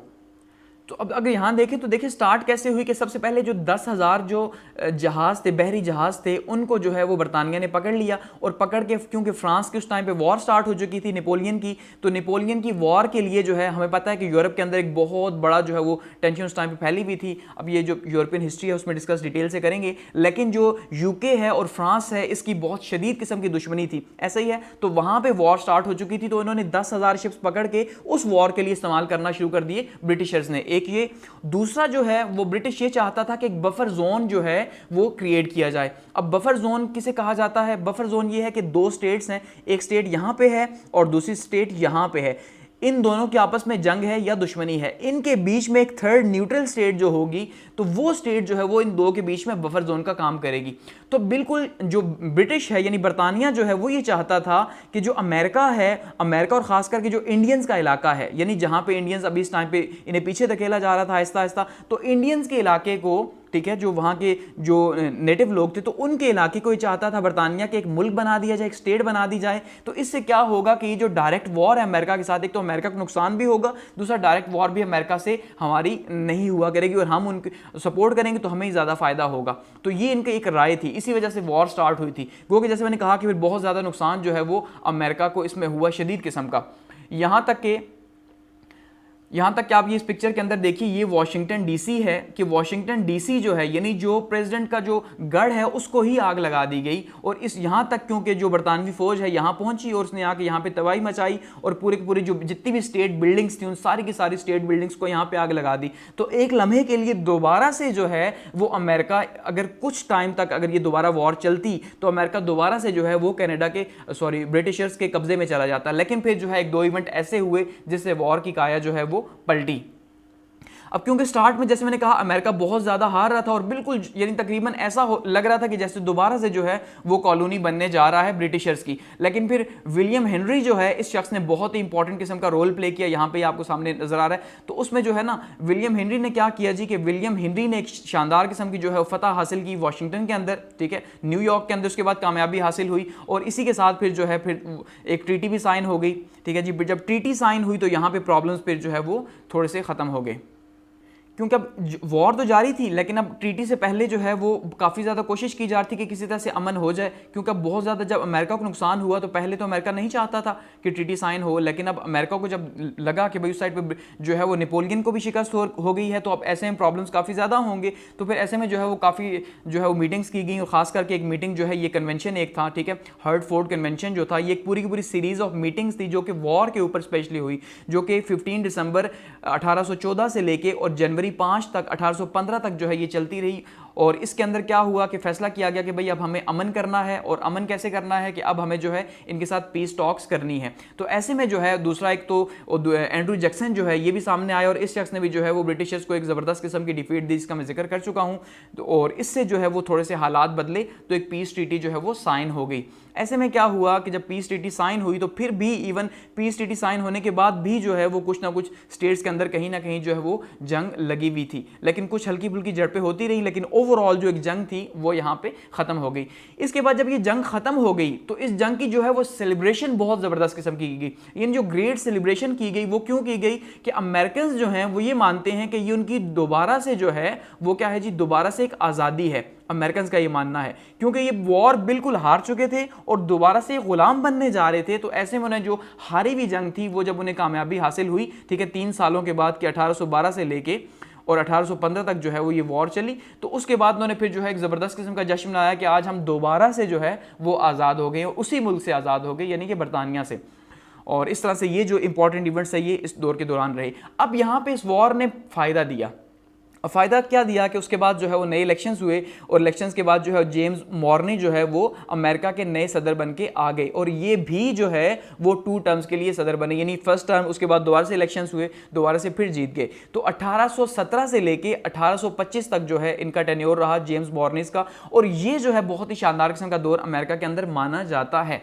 अब क्यों माना जाता है? क्योंकि इसको कहा जाता है कि ये जो दौर था ये सारे का सारा ये गुड फीलिंग्स का दौर था। अब गुड फीलिंग्स का दौर कैसे था कि ये एक दौर स्टार्ट हुआ कि जो पीरियड पूरे का पूरा था गुड फीलिंग्स का, कि अब इससे पहले जंग हो गई। अब आपने देखा कि जंग से पहले क्या हालात थे, यहाँ पे जरा इस बात को समझें ताकि आपको समझ आए कि गुड फीलिंग्स कैसे पैदा हुई। कि अब जंगें जब हो रही थी तो जंग से पहले क्या था कि जंग से पहले जो मुल्क था यानी जो अमेरिका था वो तकरीबन अभी भी जो फेडरलिस्ट गवर्नमेंट बनी हुई थी उसको फिर भी उस तरह से नहीं माना जा रहा था और कहीं ना कहीं प्रॉब्लम्स और वॉर्स लगे हुए थे क्योंकि वो सेंटर को अभी भी नहीं मान रहे थे और वो ये कह रहे थे बहुत सी स्टेट्स खास करके कि भाई हम जो है वो अपने लॉज को यहाँ पे इंप्लीमेंट करेंगे, हम आपके साथ रहेंगे लेकिन हम अपने लॉज इंप्लीमेंट करेंगे। यानी कि यूनिटी जो है वो नहीं थी फिलहाल तक। मुल्क बन गया, मुल्क आगे भी चल रहा था लेकिन यूनिटी नहीं थी। अब जब ये जंगें हुई तो अब जब हालात ख़राब हुए जंगों में तो आखिर मजबूर होकर इन्हें यूनिटी का मुजाहिरा करना पड़ा। इन सारी की सारी स्टेट्स को ये एक हो गई क्योंकि जब तक ये एक नहीं थी तब तक वॉर तो हार रही थी, लेकिन जब एक हुई तो उन्होंने जंग जीती।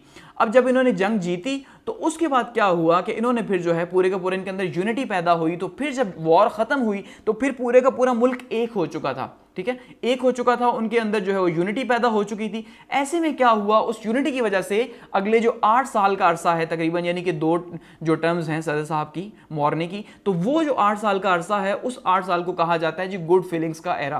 कि ये जो गुड फीलिंग्स का टाइम था सिर्फ इसी वजह से था कि मुल्क एक हो गया और मिल के जो है इन्होंने दोबारा से ग्रोथ स्टार्ट की। और वो जो पिछले 3 साल में तबाही हुई थी मुल्क की, उस तबाही को अब जाहिर बात है दोबारा से अब खत्म भी करना था और मुल्क को आगे लेके चलना था। तो एक कंस्ट्रक्शन की सोच दिमाग में आई, यानी कि मुल्क जो है वो इकट्ठा हो गया। तो इस वजह से इसको एरा ऑफ गुड फीलिंग्स कहा जाता है।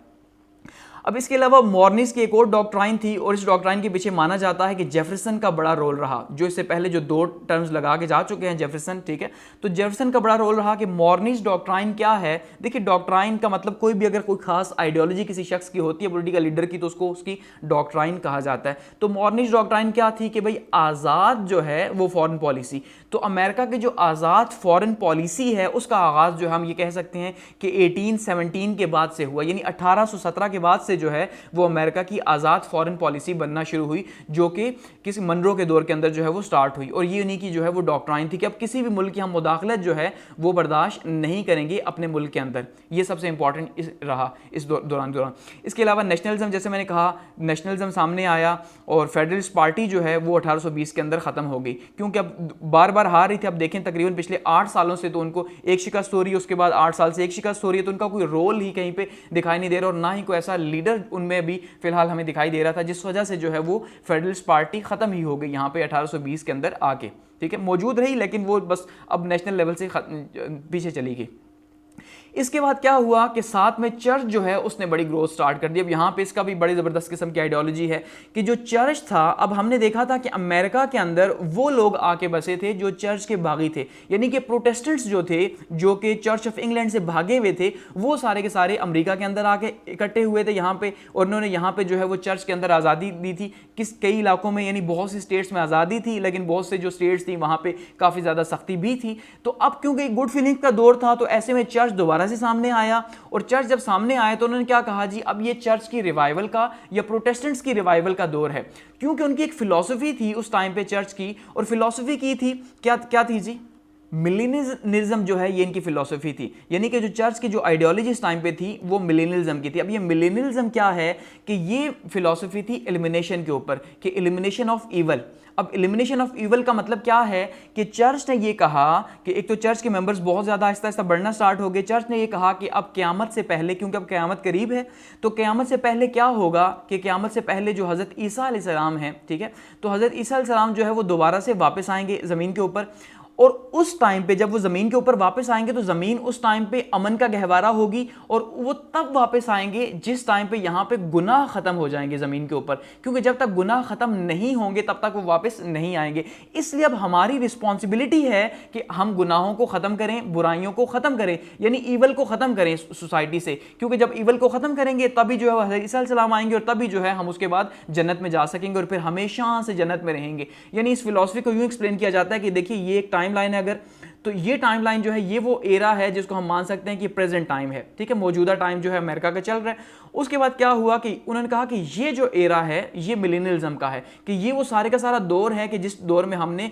गुनाहों से खुद को जो है वो पाक करना है, क्योंकि जब गुनाहों से पाक करेंगे तो उसके बाद का जो एरा आएगा, ये एरा जो है ये बहुत शानदार किस्म का होगा, और एक शानदार किस्म का एरा होगा, और उसके बाद क्या होगा, उसके बाद हम जन्नत में चले जाएंगे और हमेशा के लिए फिर जन्नत में जो है वो रहेंगे। तो ये उस टाइम पे फिलॉसफी जो है वो इन 8 सालों के दौरान काफ़ी ज़्यादा प्रमोट हुई। इसी वजह से मिलियंस ऑफ न्यू मेंबर्स जो हैं उन्होंने ज्वाइन किया चर्च को, यानी जो चर्च है उसकी शानदार किस्म की ग्रोथ जो है हमें अमेरिका में दोबारा से जो है वो देखने को मिली। क्योंकि इससे पहले हम जितनी भी अभी तक डिस्कस कर चुके हैं अमेरिकन हिस्ट्री, तो उसमें हमने देखा था चर्च के ऊपर इख्तिलाफात थे, चर्च की डिवीजन थी, चर्च के प्रॉब्लम्स थे, लेकिन यहां से दोबारा से जो चर्च के अंदर भी एक यूनिटी पैदा हुई, वो इसी सोच को लेके, इसी आइडियोलॉजी को लेके, मिलेनियलिज्म की आइडियोलॉजी को लेके पैदा हुई। तो ये जो गुड फीलिंग्स का दौर था 25 तक रहा, 8 साल तक, उसके बाद जो है फिर ये दौर खत्म हो गया गुड फीलिंग्स का, क्योंकि उसके बाद फिर नए प्रॉब्लम स्टार्ट हो गए। आगे बढ़ते हैं। अब जब यहाँ पे जो है वो 1825 के अंदर जो गुड फीलिंग्स थी, यानी जो अच्छे एहसास का दौर था, ठीक है जी, वो अच्छे एहसास का दौर यानी यूनिटी का दौर यहाँ पे ख़त्म हो गया। अब ऐसा नहीं था कि यूनिटी ख़त्म हो गई, क्योंकि अब एक चीज़ मुस्तकिल हो गई ना। अब देखिए कोई चीज़ अगर हमारे पास ज़्यादा टाइम के लिए रहती है तो उसकी वो फीलिंग्स जो है वो ख़त्म हो जाती हैं, उसके बाद हम उसे यूज़ भी करते रहें, तो वो एक किस्म का वो एरा जो है वो ख़त्म हुआ। फिर नए इलेक्शंस हुए और जॉन क्विंसी एडम्स जो है ये नए प्रेसिडेंट बन के आए अमेरिका के, और 1825 से लेके 1829 तक जो है ये अमेरिका के सदर रहे, ये जो यहाँ पे हमें फर्स्ट पिक्चर के अंदर दिखाई दे रहे हैं। अब ये शख्स जो है ये था तो बहुत काबिल, ठीक है, इसकी काबिलियत पे जो है वो कोई शक नहीं था। इवन इतना काबिल था कि बगैर कॉलेज गए या बगैर यूनिवर्सिटी गए इस बंदे ने जो है ये लॉ ग्रेजुएट था, क्योंकि लॉ के एग्जाम्स दिए खुद पढ़ के और बंदा जो है वो पास हुआ, तो बहुत ज़्यादा काबिल था, लेकिन इन्फ्लुएंशियल नहीं था। काबिल होने के बावजूद जो है अगर कहें तो सियासत जो है इस बंदे को नहीं आती थी, इसी वजह से ये सिर्फ एक टर्म के लिए जो है वो इलेक्ट हुआ, और इस एक टर्म के अंदर भी जो है वो कोई खास जो है वो कोई बड़ा इवेंट नहीं हुआ इनकी प्रेसिडेंसी के अंदर। यानी कि काबिलियत के बावजूद जो है नॉन पॉपुलर रहा, बहुत सी मूवमेंट्स इनके अगेंस्ट में आई, लेकिन उस तरह से नहीं हुआ। लेकिन इस दौरान क्या हुआ कि एक नई पार्टी जो है वो दोबारा से आ गई सामने, क्योंकि अब जैसे फेडरलिस्ट पार्टी तो खत्म हो चुकी थी, इस टाइम पे जो है वो डेमोक्रेटिक रिपब्लिक पार्टी मौजूद थी, ठीक है, जो हमने देखा था, और फेडरलिस्ट पार्टी खत्म हो गई, और इसके मुकाबले में अब आगे जी हमारे पास दोबारा से जो है डेमोक्रेट्स आ गए। अब ये डेमोक्रेट्स वही डेमोक्रेट्स हैं जो आज भी अमेरिका के अंदर मौजूद हैं। तो इसकी बुनियाद कब रखी गई? जनवरी 8, 1828 को, यानी 1828 को जो है वो डेमोक्रेट्स की जो पार्टी है, जो गधे का निशान है, ठीक है, तो वो गधे के निशान वाली पार्टी जो है उसका यहाँ पे उसका आगाज़ किया गया, उसकी बुनियाद रखी गई। तो दोबारा से जो है वो एक फिर मुकाबला सामने आया, यानी कि दो पार्टीज फिर से होगी सामने, एक पार्टी एक साइड पे दूसरी साइड पे। तो जो नए इलेक्शन हुए अमेरिका के अंदर, यानी कि उनमें क्या हुआ, एक साइड पे जो है वो डेमोक्रेट्स थी, डेमोक्रेटिक रिपब्लिक पार्टी, और दूसरी साइड पे डेमोक्रेट्स, तो दोनों पार्टीज थी, काफ़ी टफ मुकाबला था। एक साइड पे जो है वो एडम्स ही थे, यानी कि दोबारा सदम बनने के लिए आए, लेकिन जो कि बहुत ज्यादा नॉन पॉपुलर हो चुके थे, और दूसरी साइड पे जैक्सन था। अब ये जो जैक्सन साहब थे, ये यहां पे आपको देख रहे हैं, ये जो है वो जैक्सन है। तो ये जैक्सन साहब जो है ये वॉर के हीरो थे। कौन सी वॉर के? ये जो 1812 की वॉर थी, ठीक है, 1812 की, और खास करके जैसे हमने देखा था कि 1815 के अंदर जो है सबसे जो फाइनल विक्ट्री थी वो इस शख्स ने दिलवाई थी, ब्रिटिशर्स थे, तो इस वजह से ये वॉर हीरो था, तो लोगों ने इसी को जो है वो चूज करना था। और ये बंदा जो है यानी जैक्सन जो है वो अमेरिका के 7वें सदर जो है वो बने। इवन 7वें सदर बने, उसके बाद 8वें सदर बने, क्योंकि इनकी दो टर्म्स रहीं। 1829 से लेके 1837 तक का जो दौर था वो जैक्सन, एंड्रू जैक्सन का रहा। तो ये जो एंड्रू जैक्सन थे ये बहुत ही ज़्यादा फेमस और पॉपुलर लीडर रहे। कुछ पॉलिसीज़ तो बहुत अच्छी थी, यानी कि बहुत अच्छी, बहुत ज़्यादा फ़ायदा उन्होंने दिया अमेरिका को, लेकिन कुछ पॉलिसीज़ ऐसी थी जिसके ऊपर बहुत ज्यादा जो है वो अपोजिशन ने जो है वो शोर भी किया कि भाई ये आप क्या कर रहे हैं। उसमें खास करके सबसे पहली जो पॉलिसी एक जैक्सन की पॉलिसी है वो है बैंक्स को लेके, क्योंकि जैक्सन जो है इससे पहले मुल्क को देख रहे थे और देख रहे थे कि मुल्क का प्रॉब्लम क्या है। इन्होंने देखा कि जो बैंक बनाया गया, ठीक है, अब जो बैंक है फेडरल बैंक का सबसे बड़ा प्रॉब्लम यह है कि फेडरल बैंक किसी गरीब के काम नहीं आता, बल्कि जो अमीर हैं, जो कैपिटलिस्ट लोग हैं, जिनको हम कहते हैं सरमायादार, तो वो सरमायादारों के सिर्फ काम आ रहा है। और खास करके जो कांग्रेस है, ठीक है, यानी कांग्रेस यानी पार्लियामेंट जो है, तो कांग्रेस के जो मेंबर्स हैं वो क्या करते हैं कि वो कांग्रेस के मेंबर्स कर्ज लेते हैं, ठीक है, और वो जो एलीट क्लास बैठी हुई है, जो पीछे बिजनेसमैन लोग बैठे हुए हैं, वो बिजनेसमैन लोग इनकी हेल्प करते हैं कर्ज लेने में, और फिर एक तो ये कर्ज वापस नहीं करते, दूसरा इससे क्या करते हैं, गुलामों को खरीदते हैं, और दूसरा बैंक सिर्फ इन्हीं के लिए सर्व करता है। इन्हीं का जो पैसा है वो डबल ट्रिपल हुआ जा रहा है, गरीब से इसको कोई फायदा नहीं हो रहा। तो ये एक किस्म का एलीट बैंक, उन्होंने इसको नाम दिया कि भाई ये एलीट बैंक है, तो ये तो सिर्फ बड़े लोगों के लिए सर्व करता है। या पेट बैंक का कहा कि भाई ये तो अमीर लोगों ने अपना रखवाला बैंक रखा हुआ है कि भाई जितने पैसे जब चाहिए उसको निकलवा लो और मजे करो, जितना मर्जी बिजनेस करो, बिजनेस को एक्सटेंड करो, और ये तो फायदा ही फायदा। तो ऐसे में इन्होंने क्या किया जी, इन्होंने जो है बावजूद बहुत ज़्यादा मुखालफत के जो सेंट्रल बैंक था उससे पैसे निकलवाए, और पैसे निकलवा के सारे पैसे ट्रांसफ़र कर दिए स्टेट बैंक्स को।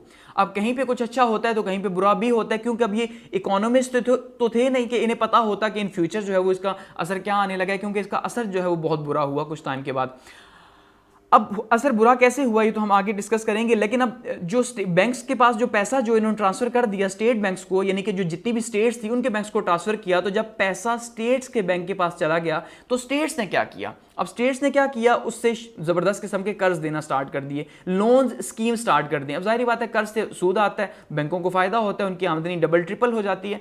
तो अब ऐसे में क्या हुआ कि इन्होंने जो है वो गरीब लोगों को, और खास करके जो ज़राअत पेशा लोग थे, ज़राअत पेशा लोगों को इन्होंने दिया जी कर्ज, और वो भी सही खुला कर्ज दिया इन्होंने, जो आया उसको कर्ज दिया, जो आया कर्ज दिया कि जाओ भाई ज़मीनें खरीदो और ज़मीनें खरीद को तो वहाँ पे ज़राअत करो। एक साइड से फ़ायदा हुआ, लेकिन अब दूसरी साइड से हम आगे देखेंगे फिर इसका जो है वो असर क्या निकला। इसके बावजूद कि अपोजिशन ने इसको काफ़ी ज़्यादा तनकीद का निशाना बनाया। अब जाहिर बात है जो बड़े बड़े लीडर्स वहाँ पे बैठे हुए थे, जो इसके बेनिफिशरी थे, उनको तो नुकसान हुआ इसके ऊपर, तो ये एक प्रॉब्लम भी था इनको, लेकिन उन्होंने इसकी परवाह नहीं की। दूसरा जो इनका एक इंपॉर्टेंट जो कदम था वो था इंडियन रिमूवल का। अब इंडियन रिमूवल का क्या था कि इन्होंने जो है वो इंडियन रिमूवल एक्ट पास कर दिया 1830 के अंदर, यानी अपनी फर्स्ट जो टर्म थी उसी के अंदर इन्होंने एक टर्म पास की थी इंडियन रिमूवल की। अब इंडियन रिमूवल क्या थी कि वो इलाके जहाँ पे इंडियंस मौजूद हैं, ठीक है, और वो इलाके क्योंकि शहर के अंदर आ रहे हैं या स्टेट्स वहां पे आ रहे हैं जहां पे उन्हें नहीं होना चाहिए, जहां पे गोरे लोगों को होना चाहिए, माना ये गया एंड्रू जैक्सन की तरफ से। तो इन्होंने कहा ये जो काले लोग यहां पे बसे हुए हैं और हैं भी आज़ाद, क्योंकि जो गुलाम है वो तो काले हैं ही है ना, यानी अफ्रीकन अमेरिकन जिन्हें कहा जाता है, वो तो ठीक है, वो तो गुलाम है, हमारे स्लेव्स हैं, लेकिन ये जो आज़ाद लोग यहाँ पे इतने बड़े बड़े इतनी कबीलों की शक्ल में रह रहे हैं, काले लोग, और वो भी अमेरिका के बीच में, तो ये इन्हें यहाँ नहीं होना चाहिए, इन्हें यहाँ से निकाला जाए। तो इन्होंने एक पॉलिसी बनाई, एक्सचेंज लैंड ऑफर पॉलिसी।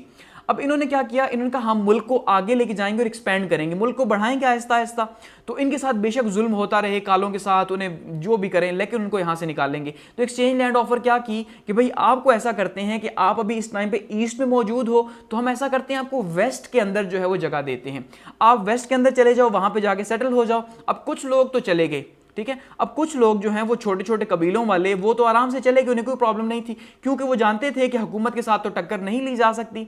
लेकिन दूसरी साइड पे कुछ जो थोड़े ऐसे थे कि जो अपना घर बार छोड़ के नहीं जाना चाहते थे, वहां पे उनका पूरे का पूरा एक सोशल स्ट्रक्चर था। अब जाहिर बात है इतने बड़े बड़े कबीले थे, उनको कैसे एकदम से कहा जाए कि आप यहाँ से चले जाओ, तो वो जाना नहीं चाहते थे। तो उनके साथ फिर वॉर्स हुई, उनको शदीद किस्म के तशद्दुद का निशाना बनाया गया, उन्हें मारा गया, उनके साथ इंतहाई जुल्म जो है वो किया गया, लेकिन किसी को कोई फर्क नहीं पड़ा। उसकी वजह क्योंकि वो काले थे, तो जाहिर बात है हक गोरों का था उस टाइम पे, तो यही कॉन्सेप्ट था। तो ये एक बहुत बड़ा जो है वो शोर हुआ। गो कि इसमें जो कुछ रिलीजियस पीपल थे, जो मजहबी लोग थे, जो चर्च के मानने वाले थे, कुछ सब नहीं, जो चर्च के मानने वाले थे, उन्होंने कहा कि भाई ये तो ह्यूमन राइट्स की वायलेशन है, वो भी इंसान है, बेशक काले हैं, बेशक यहाँ पे जो है इस तरह से रह रहे हैं, लेकिन उनको रहना चाहिए। लेकिन वो आवाज़ें बहुत ही कम थी, तो मेजॉरिटी में उन्हें कहा गया ठीक है भाई तुम अच्छा कर रहे हो, उन्हें निकालो। तो यहाँ पर ये एक पिक्चर आप देखिए, और यहाँ पे इसको डिपिक्ट किया गया कि किस तरह से ये लोग जो है पूरे के पूरे काफिलों की शक्ल में छोड़ छोड़ के अपने इलाकों को जा रहे हैं, और इनके साथ कितना जुल्म हुआ, कितनी चीज़ें इनसे छीनी गई, क्या क्या इनके साथ बीती। इन्हें एक बहुत लंबी फिर कहानी है, तो बहुत ज़्यादा इनके साथ जुल्म किया गया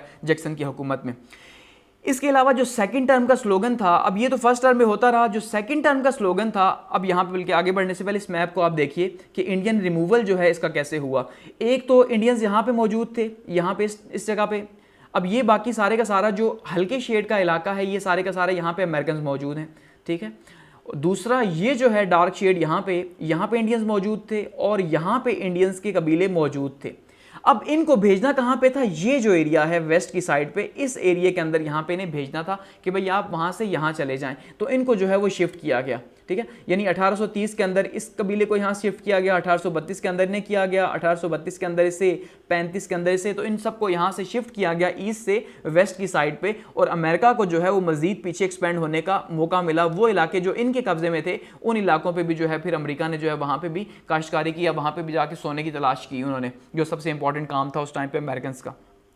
तो सेकंड टाइम का जो स्लोगन था जैक्सन का, वो क्या था जी, Jackson and no bank. Jackson and no bank का मतलब क्या है कि भाई अगर जैक्सन रहेगा तो बैंक नहीं रहेंगे, ठीक है जी। कि बैंक को, जैसे मैंने कहा कि बैंक की उनकी पॉलिसी साफ थी कि जो बड़ा बैंक है उस बैंक ने तो प्रॉब्लम बनाया हुआ है और गरीबों को पैसे नहीं देता, तो गरीब तो खुश थे एक साइड से। क्यों खुश थे कि जब पैसे स्टेट्स को ट्रांसफर हुए तो आम लोगों को पैसे मिलना स्टार्ट हो गए, तो गरीब खुश थे इस बात से कि भाई ठीक है हमें लोन्स मिल रहे हैं और हम जो है वो उससे क्या कर रहे हैं जी, एग्रीकल्चर एक्सपेंड कर रहे हैं, अपनी इंडस्ट्रीज एक्सपेंड कर रहे हैं, तो हमें उससे फायदा हो रहा है। तो ये स्लोगन के तौर पर दोबारा से लेके, और लोगों ने सपोर्ट भी किया, क्योंकि लोगों को इतनी बड़ी तादाद में जब लोन्स मिल रहे थे तो उन्होंने सपोर्ट तो करना था।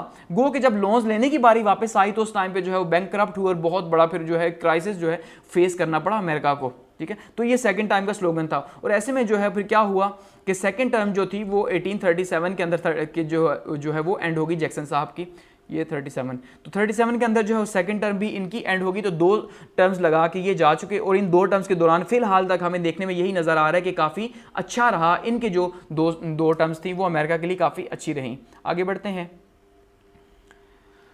अच्छा, अब बात करते हैं जी बैंक्स के हवाले से वो जो पॉलिसी अडॉप्ट की हुई थी, ठीक है, उस पॉलिसी का असर क्या हुआ कि वो जो स्टेट्स को पैसे दे दिए गए सेंट्रल बैंक से और उसके नतीजे के तौर पे बहुत ज़्यादा जो लोन स्कीम स्टार्ट कर दी गई और जो किसान थे उन किसानों को बहुत ज़्यादा लोन दे दिया गया। अब ऐसे में प्रॉब्लम्स कुछ पैदा हो गए, तो बैंक्स के पास जब सोना ज़्यादा हो गया, ठीक है, काफ़ी ज़्यादा हो गया, तो उन्होंने क्या किया कि नोट जो है वो बहुत ज़्यादा जो है वो छाप दिए बैंकों ने। अब जब बैंकों ने नोट ज़्यादा छापे तो जाहिर बात है लोन दे दिया। अब उन्होंने जब लोन वापस लेना था तो हुकूमत ने अनाउंस कर दिया, ठीक है जी, कि भाई जो जैक्सन साहब हैं उन्होंने क्या अनाउंस किया कि अब ये इतने ज़्यादा नोट, अब जाहिर बात है जब नोट चीज़ें कम हैं या पैसे सोना पीछे जो है वो गोल्ड इकोनॉमी है तो वो कम है और नोट ज़्यादा हो गए तो ये तो इन्फ्लेशन पैदा होगी। तो इससे क्या है, उन्होंने कहा भाई हम एक्सचेंज लेंगे गोल्ड के अंदर। अगर एक बंदे ने जो है वो 5,000 का कर्ज लिया हुआ है तो अब कागजों में आपने वापस नहीं करना बल्कि 5,000 का आप सोना वापस करेंगे। तो अब ये तो बड़े खतरनाक हालात पैदा होगी। ऐसे में क्या हुआ कि पैनिक हुआ और बैंक्स फेल हो गए सारे के सारे, ठीक है। लेकिन मजे की बात यह है कि जो गवर्नमेंट है वो 1837 के अंदर जैक्सन साहब की चेंज हो गई। अब जैक्सन की जैसी गवर्नमेंट चली गई तो पैनिक भी पैदा हो गया जिसको कहा जाता है पैनिक ऑफ 1837। तो 1837 के अंदर बैंक्स फेल हो गए। यहाँ पे ये देखिए वॉल स्ट्रीट जर्नल का एक बताया हुआ है कि किस तरह से जब ये पैनिक हुआ तो लोग जो है वो शराबी हो गए, बिल्कुल टेंशन में, परेशानी में, इनके कोई हालात नहीं है कि यार अब क्या होगा, बैंक्स पैसे नहीं वापस ले रहे और बैंकों को खुद अपनी परेशानी, अब उनके पास भी पैसे वापस नहीं आ रहे। तो ये बिल्कुल एक कंगाली वाली जो है सिचुएशन पैदा हो गई। तो गो कि ये जो अगले सदर थे मार्टिन वैन ब्रूस जो थे, इनके मत्थे पड़ा सारे का सारा। अब जैसे आज हम देखते हैं ना कि कहा जाता है कि पिछली गवर्नमेंट ने किया, पिछली गवर्नमेंट ने किया, तो यहां पे हकीकत में ये बात सच थी कि पिछली गवर्नमेंट ने जो किया, यानी जैक्सन ने जो किया, उसका असर जो है वो अगले प्रेसिडेंट के ऊपर आया और वो बेचारा जो है उस वो जो है जो कहा जाता है ना फ्री में जो है उसका रगड़ा लगा कि 1837 से 1841 जो है इनकी प्रेसिडेंसी रही और लोगों ने बहुत ज्यादा शोर किया और सारे का सारा मलबा इनकी मैनेजमेंट के ऊपर डाल दिया कि भाई आपने मैनेजमेंट नहीं की, उसके नतीजे के तौर पर जो है मुल्क जो है वो दिवालिया हो गया। तो अब जब मुल्क बैंक करप्ट हो गया तो अब जाहिर बात है बैंक करप्ट हुआ तो अब क्या करेंगे, अब पैसे कहां से लाएंगे। तो ये एक बहुत बड़ा प्रॉब्लम वहां पे उस टाइम पे पैदा हुआ। तो इसलिए लोगों के हालात भी जो है वो बहुत ज्यादा हो गए, यानी जो फाइनेंशियल कंडीशन थी अमेरिका की वो बहुत ज्यादा खराब हो गई ऐसे में।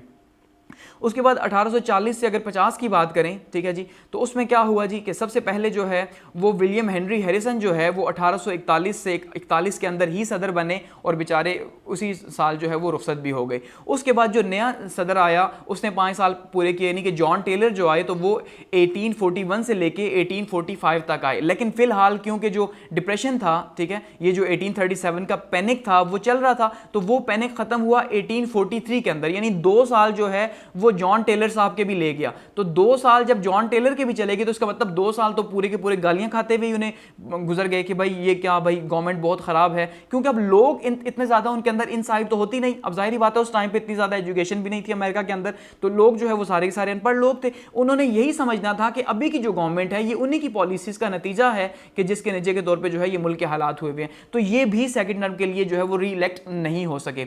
ऐसे में फिर क्या हुआ कि 45 के अंदर दोबारा से जो है वो इलेक्शन हुए, लेकिन उससे पहले मुल्क के हालात बहुत खराब हो चुके थे। जैसे बैंक करप्ट हुए, अनएम्प्लॉयमेंट बहुत ज़्यादा होगी, बेरोजगारी बहुत ज़्यादा। अब लोगों ने वही काम सोना ढूंढने वाला कि भाई और तो कोई काम है नहीं तो सोना ढूंढो, मिला तो ठीक, ना मिला तो लोगों ने जो है ना वो अपनी जानें दी। फिर इतने ज़्यादा हालात ख़राब हुए।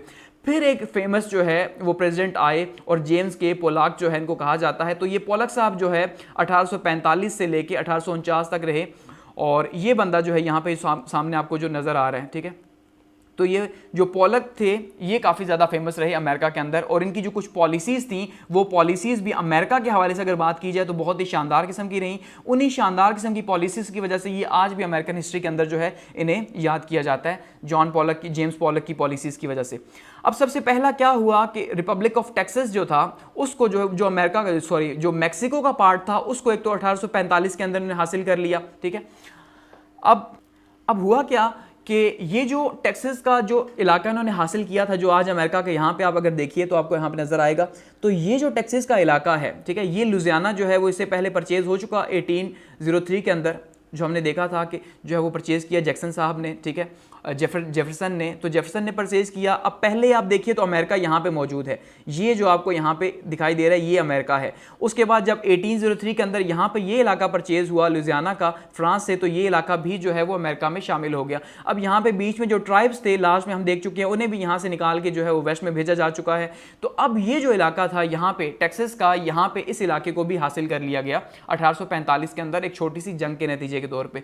अब हुआ क्या कि 1836 के अंदर, यानी कि तकरीबन कोई 10 साल पहले एक मैसाकेर हुआ, आवाम को जो है यहाँ पे मारा गया टेक्सास के अंदर। उसको उस दौरान क्योंकि टेक्सास रेवोल्यूशन आया, अब होना ये था कि टेक्सास में बहुत से लोग, आबादी बहुत तेज़ी से बढ़ने लगी, और आबादी जब बढ़ने लगी बहुत तेज़ी से तो अवाम, हुकूमत जो थी उसने कोशिश की आवाम को रोकने की, भाई यहाँ पे आबादी ज़्यादा ना बढ़े। तो आबादी ज़्यादा ना बढ़े तो उन्होंने कुछ ऐसी पॉलिसीज़ बनाई जिस वजह से आबादी को बढ़ने से रोका जाए। जब आबादी को बढ़ने से रोका गया तो लोगों ने क्या किया जी, आज़ादी डिमांड कर दी कि भाई आप हमें जो है वो आज़ाद कर दे, हम आपके अंडर नहीं रहना चाहते, आपकी ये पॉलिसीज़ हमें पसंद नहीं। तो टेक्सास वालों ने जो है वो इंडिपेंडेंस का स्लोगन लगा दिया। अब ऐसे में क्या हुआ कि वहाँ पे एक वॉर छिड़ी, उस वॉर के नतीजे के तौर पे वो काफ़ी लंबी वॉर चली। उस वॉर के बाद जो है फिर 1944 में, अब वो वहाँ पे प्रोसेस चल रहा है वहाँ पे, लेकिन यहाँ पे 1944 में इलेक्शन का ये स्लोगन बन गया कि भाई जो नया सदर था उस सदर ने अनाउंस कर दिया कि अगर आप मुझे मुंतखब करोगे, अब जैसे पोलक की बात की जाए तो पोलक ने क्या कहा कि अगर आप मुझे मुंतखब करोगे तो सिंपल बात ये है कि मैं जो टेक्सास का इलाका है इसको साथ में शामिल करूँगा अमेरिका के। तो लोगों ने इनको वोट भी दिए। तो ऐसे में इन्होंने फिर क्या किया कि एक वॉर वहाँ पर अपनी फौजें भेजी, फौज भेज के वहाँ पर मैक्सिको को वहाँ से निकाला और उसके के तौर पे टेक्सास का जो इलाका है उसको अमेरिका के साथ में शामिल कर लिया। गो कि काफ़ी डिबेट रही, शामिल करें ना करें, किस तरह की उसको जो है वो उसको आइन के अंदर, कॉन्स्टिट्यूशन के अंदर किस तरह से एडजस्ट करें, लेकिन उसको साथ में शामिल कर लिया गया। एक तो ये पोलक साहब के ज़माने में हुआ। दूसरा क्या था कि स्लेवरी की जो डिबेट थी वो दोबारा से उठ खड़ी हुई। अब स्लेवरी के ऊपर दोबारा से लोग जो है वो डिवाइड हो गए। पहले भी जैसे मैंने कहा नॉर्थ वर्सेस साउथ जो है वो डिवाइड तो थे ही थे कि नॉर्थ जो है वो मुखालफत में थी और साउथ जो है उसके हक में था। तो फिलहाल ये डिबेट दोबारा से सामने आई, लेकिन इसको फिर से दबा दिया गया कि भाई जैसे अभी फिलहाल चल रहा है इसे वैसे ही चलने दो, अभी इस डिबेट को जो है वो नहीं छेड़ते। एक और इंपॉर्टेंट पॉलिसी जो है वो पोलक साहब की रही वेस्ट वर्ल्ड एक्सपेंशन की, और ये बहुत ही शानदार किस्म की मानी जाती है और इसको जो है वो आज भी अमेरिका याद करता है। उसकी वजह ये है कि आज का जो अमेरिका हमें दिखाई देता है, इतना बड़ा जो नक्शा हमें दिखाई देता है अटलांटिक ओशन से, यानी इस साइड पे जो है ये अटलांटिक ओशन है, ठीक है, और दूसरी साइड पे जो है यहाँ पे पैसिफिक ओशन है। तो ये अटलांटिक ओशन से पैसिफिक ओशन तक का ये पूरे का पूरा जो आज हमें अमेरिका दिखाई देता है, जो सिर्फ 13 स्टेट्स थी और आहिस्ता आहिस्ता एक्सपैंड हुआ, तो उसके पीछे पोलक साहब का बहुत बड़ा हाथ है कि जो आज का नक्शा है वो पोलक साहब के ज़माने में, ये जो पोलक का था इसके ज़माने में कंप्लीट हुआ। क्योंकि जो इनकी वेस्ट वर्ल्ड एक्सपेंशन की पॉलिसी थी उसमें इन्होंने एक स्लोगन दिया, मैनिफेस्ट डेस्टिनी। अब ये भी बड़े मज़े का है। यहाँ पे इस पिक्चर को आप देखिए, ये जो आपको यहाँ दिखाई दे रही है कि इसमें क्या है कि ये एक हमें परी दिखाई दे रही हैं जी, कि ये जो कुछ आदनगी परी हैं ये उड़ के जा रही हैं और ये लोगों की क्या है, किस्मत है, ठीक है, या लोगों की किस्मत कह लें या अमेरिकन की किस्मत है कि जो जिधर उड़ के जा रही है वहाँ पे जो है खुशहाली आ रही है, वहाँ पे रेल रोड्स यहाँ पे बन रहे हैं, ठीक है, यहाँ पे खेती बाड़ी हो रही है, यहाँ पे माइनिंग हो रही है और सोना निकल रहा है, यहाँ पे जो है सब कुछ हो रहा है, व्हील जो है वो इन्वेंट हो चुका। तो मतलब बहुत कुछ हो रहा है। कहने का मतलब ये है कि ये परी जहां जहां जा रही है, इस परी का मतलब आप कह लें कि ये लोग हैं, या इस परी का मतलब आप कह लें ये अमेरिकन हुकूमत है, ठीक है। तो जहां जा रही है वहां खुशहाली आती जा रही है। तो इन्होंने स्लोगन दिया मैनिफेस्ट डेस्टिनी का कि भाई अपनी तकदीर को खुद लिखो। और अपनी तकदीर आप कैसे खुद लिख सकते हो कि आप ऐसा करो, एक्सपेंशन करो, आगे बढ़ो और आगे बढ़ के जो है वो वहां पे माइनिंग करो, एग्रीकल्चर करो, ज़राअत बढ़ाओ, कॉटन की पैदावार करो।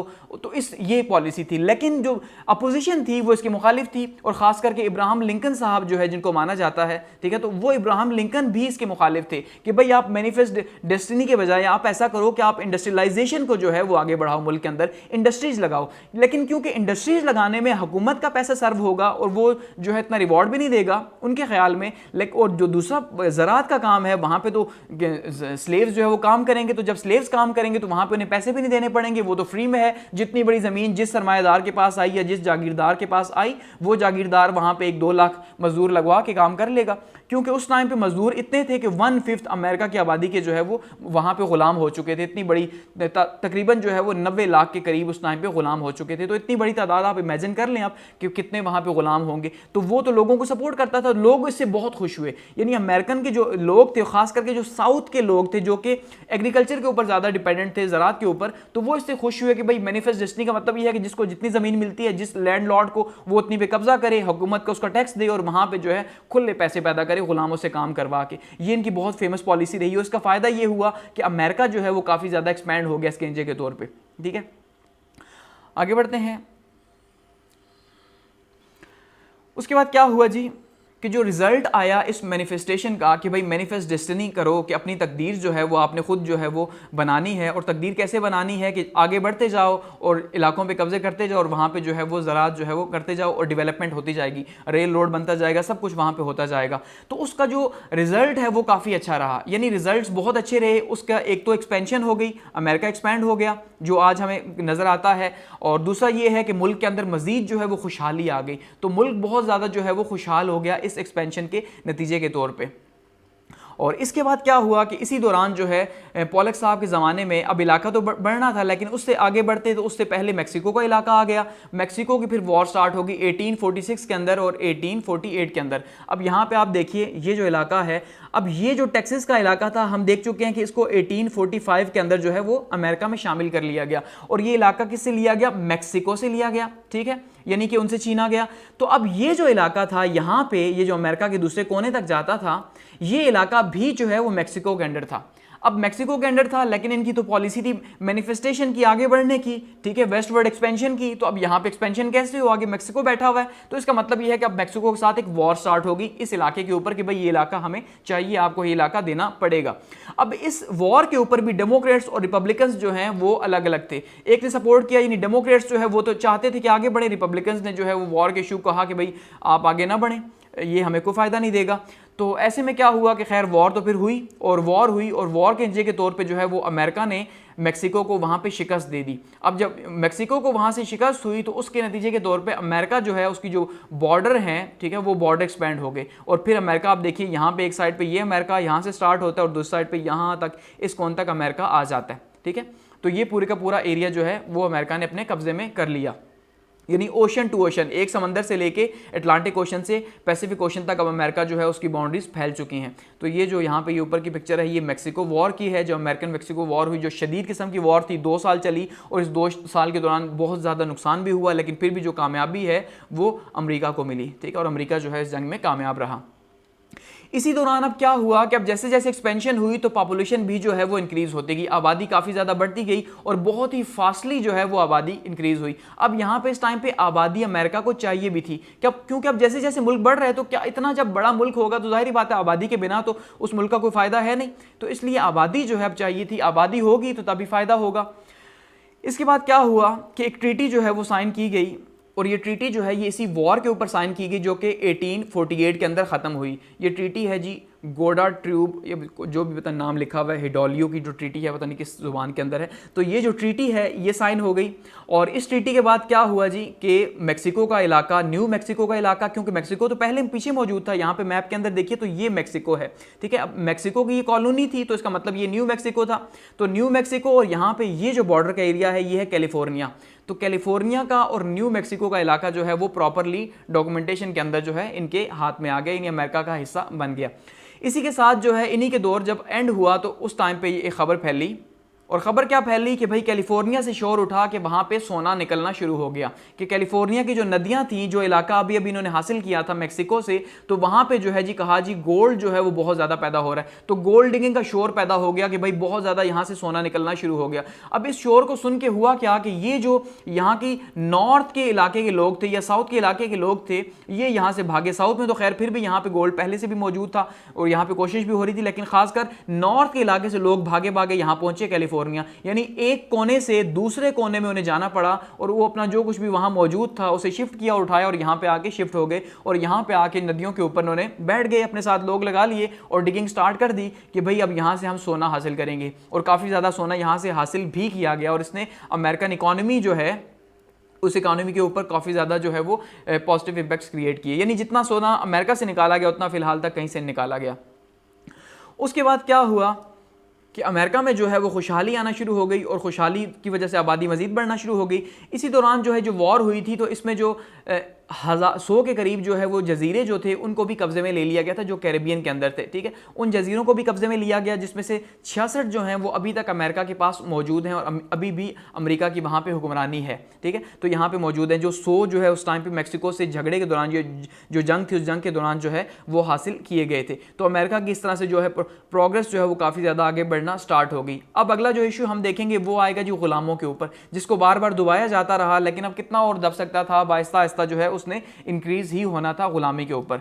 तो ये जो पॉलक साहब का ज़माना था ये बहुत ही शानदार किस्म का ज़माना, अमेरिका के लिहाज से शानदार किस्म का ज़माना रहा। गो कि अब जैसे वर्ल्ड वार एक्सपेंशन हुई तो उसके नतीजे के तौर पे जो इंडियंस के साथ जो किया गया, ठीक है, उन्हें मारा गया, जो वहाँ आगे जो वेस्ट के अंदर उन्हें भेजा गया था वहाँ भी बेचारों को रहने नहीं दिया गया, वहाँ भी उनके ऊपर जुल्म किया गया, और गुलामों के साथ जो जुल्म हुआ वो तो इसी तरह जारी रहा। क्योंकि अब जितनी भी एक्सपेंशन हो रही है उसमें एक ही चीज़ सबसे इंपॉर्टेंट है और वो है गोरे, कि भाई हम गोरे हैं, हमारा मुल्क है, हमने रूल करना, आगे बढ़ना है, जो बाकी आता है रास्ते में उसको जो है ना वो मारो और आगे बढ़ते जाओ। अच्छा, अब बात करते हैं जी 1850 से 1860 की, कि इस दौरान जो है इन 10 सालों के अंदर हमें क्या जो है वो इंपॉर्टेंट कुछ देखने को मिल रहा है। सबसे पहले तो इस दौरान क्या हुआ जी कि अमेरिका जो है वो डिवाइड हो गया। अब अमेरिका डिवाइड हो गया थॉट्स के अंदर, आइडियोलॉजी के अंदर। आइडियोलॉजी या थॉट्स के अंदर कैसे डिवाइड हुआ, वही जो गुलामी थी वो गुलामी जो है अब आहिस्ता आहिस्ता सामने आ रही है, और आहिस्ता आहिस्ता जो है वो तेज़ होती जा रही है। कि जैसे मैंने कहा कि साउथ जो है वो चाह रहा है कि गुलामी रहे, और जो नॉर्थ है वो ये चाह रहा है कि गुलामी जो है वो ख़त्म होनी चाहिए।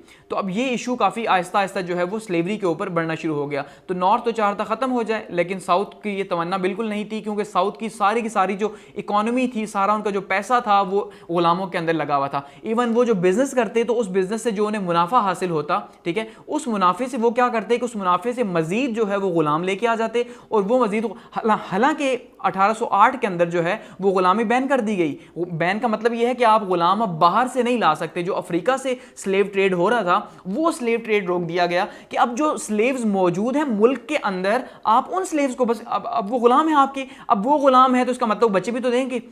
मतलब ये है कि वो जाहिर बात है उनकी आगे पूरे का पूरा रिप्रोडक्शन का प्रोसेस होगा, तो जाहिर बात है उनके बच्चे, उनके बच्चे, उनके बच्चे, तो वो तो एक पूरे का पूरा सिलसिला जो है वो लगा रहेगा। तो गुलाम ही होगा, तो वो आपके पास मौजूद हैं, ये कहा गया। और जैसे मैंने कहा कि 1/5 आबादी जो है वो गुलामों की थी, तो ये बहुत बड़ी जो है वो तादाद थी, लेकिन फिर भी जो है वो स्लेव ट्रेड हो रही थी और ओपनली हो रही थी। मैंने जैसे कहा कि कोई सदर बन ही नहीं सकता था जिस टाइम तक वो स्लेवरी को जो है वो अपोनेंट करता, तो उसको बनने ही नहीं दिया जाता था, इसलिए वो चुप थे, बिल पास करके भी, और स्लेवरी वहां पे हो रही थी, ठीक है।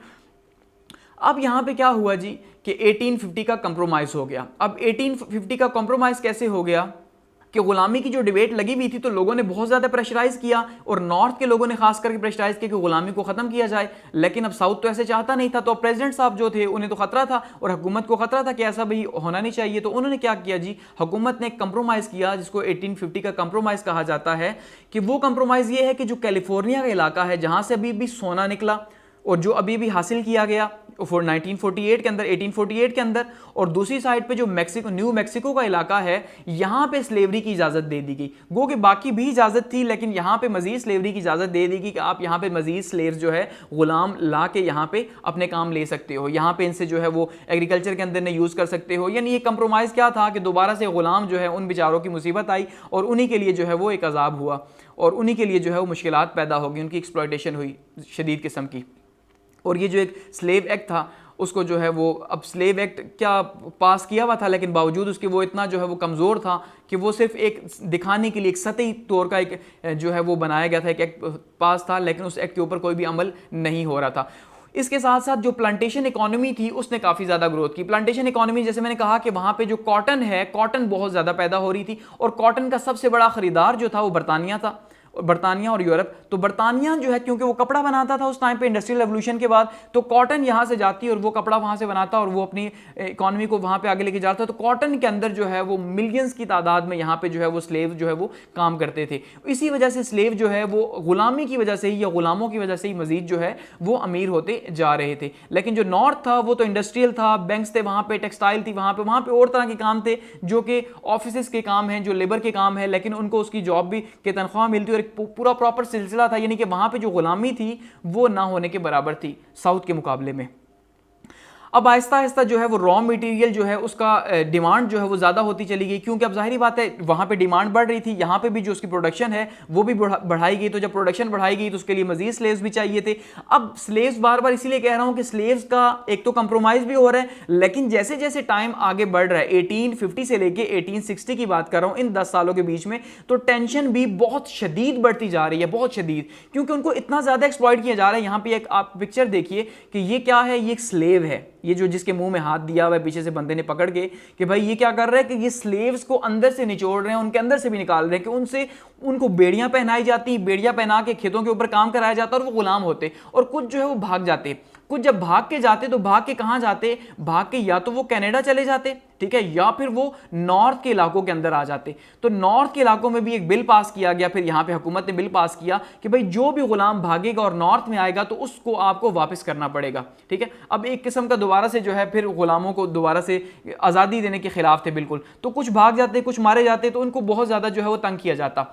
अब जब हालात ज़्यादा ख़राब होना स्टार्ट हो गए तो गुलामों ने इसी दौरान जो है वो 3 जो है वो की थी, क्या कहते हैं उसको, बगावतें भी की। और जो लेटेस्ट बगावत थी वो 1859 के अंदर की, यानी 1859 में गुलामों की एक बड़ी बगावत हुई और जिसने बहुत बड़ा असर क्रिएट किया अमेरिका के ऊपर, ठीक है। और असर क्या क्रिएट किया कि अमेरिका इसके बाद जो है वो सिविल वॉर के अंदर झांका गया। इससे पहले 1800 के अंदर एक जो है वो हुई थी पूरी की पूरी जो है बगावत हुई, 1820 के अंदर बगावत हुई। और अब जो है ये क्योंकि आहिस्ता से, जैसे मैंने कहा कि जैसे जैसे कैलिफोर्निया के अंदर या न्यू मैक्सिको के अंदर मजीद गुलामों से काम लिया जाता, उनके ऊपर जुल्म किया जाता, तो उससे क्या हुआ कि वहाँ पर उनकी एक्सप्लॉयटेशन से उन्होंने क्या किया जी, बगावत कर दी। उस बगावत की वजह से जो है उन्हें बहुत ज़्यादा जुल्म सितम का निशाना बनाया गया, बहुत ज़्यादा। और मुल्क भी इवन जो है वो 2 हिस्सों के अंदर तकसीम हो गया, बहुत ज़बरदस्त किस्म के जो है वो वहाँ पे दंगे फसाद स्टार्ट हो गए। इसी दौरान इन्होंने जो है कोशिश की कि सख्त किस्म के कवानीन बनाए जाए, वो कवानीन बनाए जाएँ जो कि गुलाम भाग ना सकें, क्योंकि जो भी गुलाम भागता था उसके बाद उसे शदीद किस्म का मारा पीटा जाता, उसकी बेड़ियाँ ना खोली जाती, उसे उसके बीवी बच्चों से ना मिलने दिया जाता। तो एक बहुत ही सख्त किस्म का जो है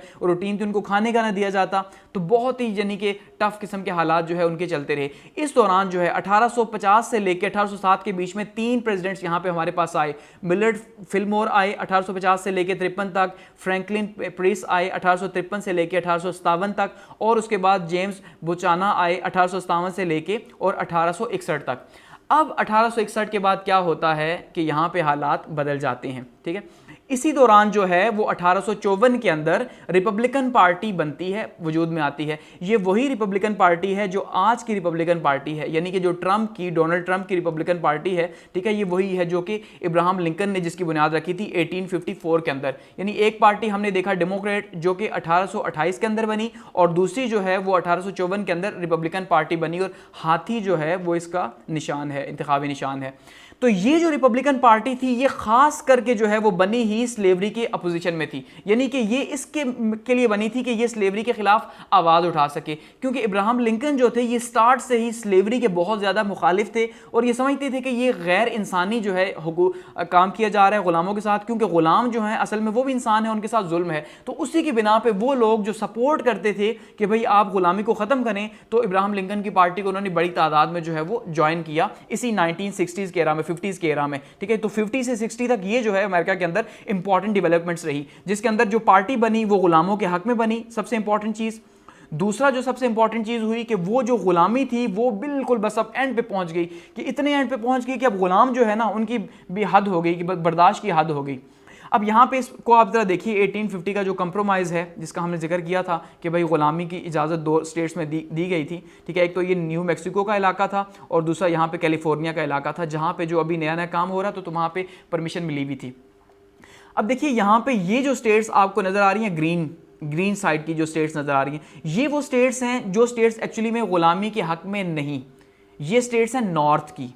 ये जो नॉर्थ की स्टेट्स है ये इंडस्ट्रियल स्टेट्स हैं और ये गुलामी के मुखालिफ हैं, और यही वो सबसे बड़े सपोर्टर्स भी हैं इब्राहिम लिंकन के या खास करके रिपब्लिकन पार्टी के, ठीक है। ये रिपब्लिकन पार्टी के सबसे बड़े सपोर्टर हैं।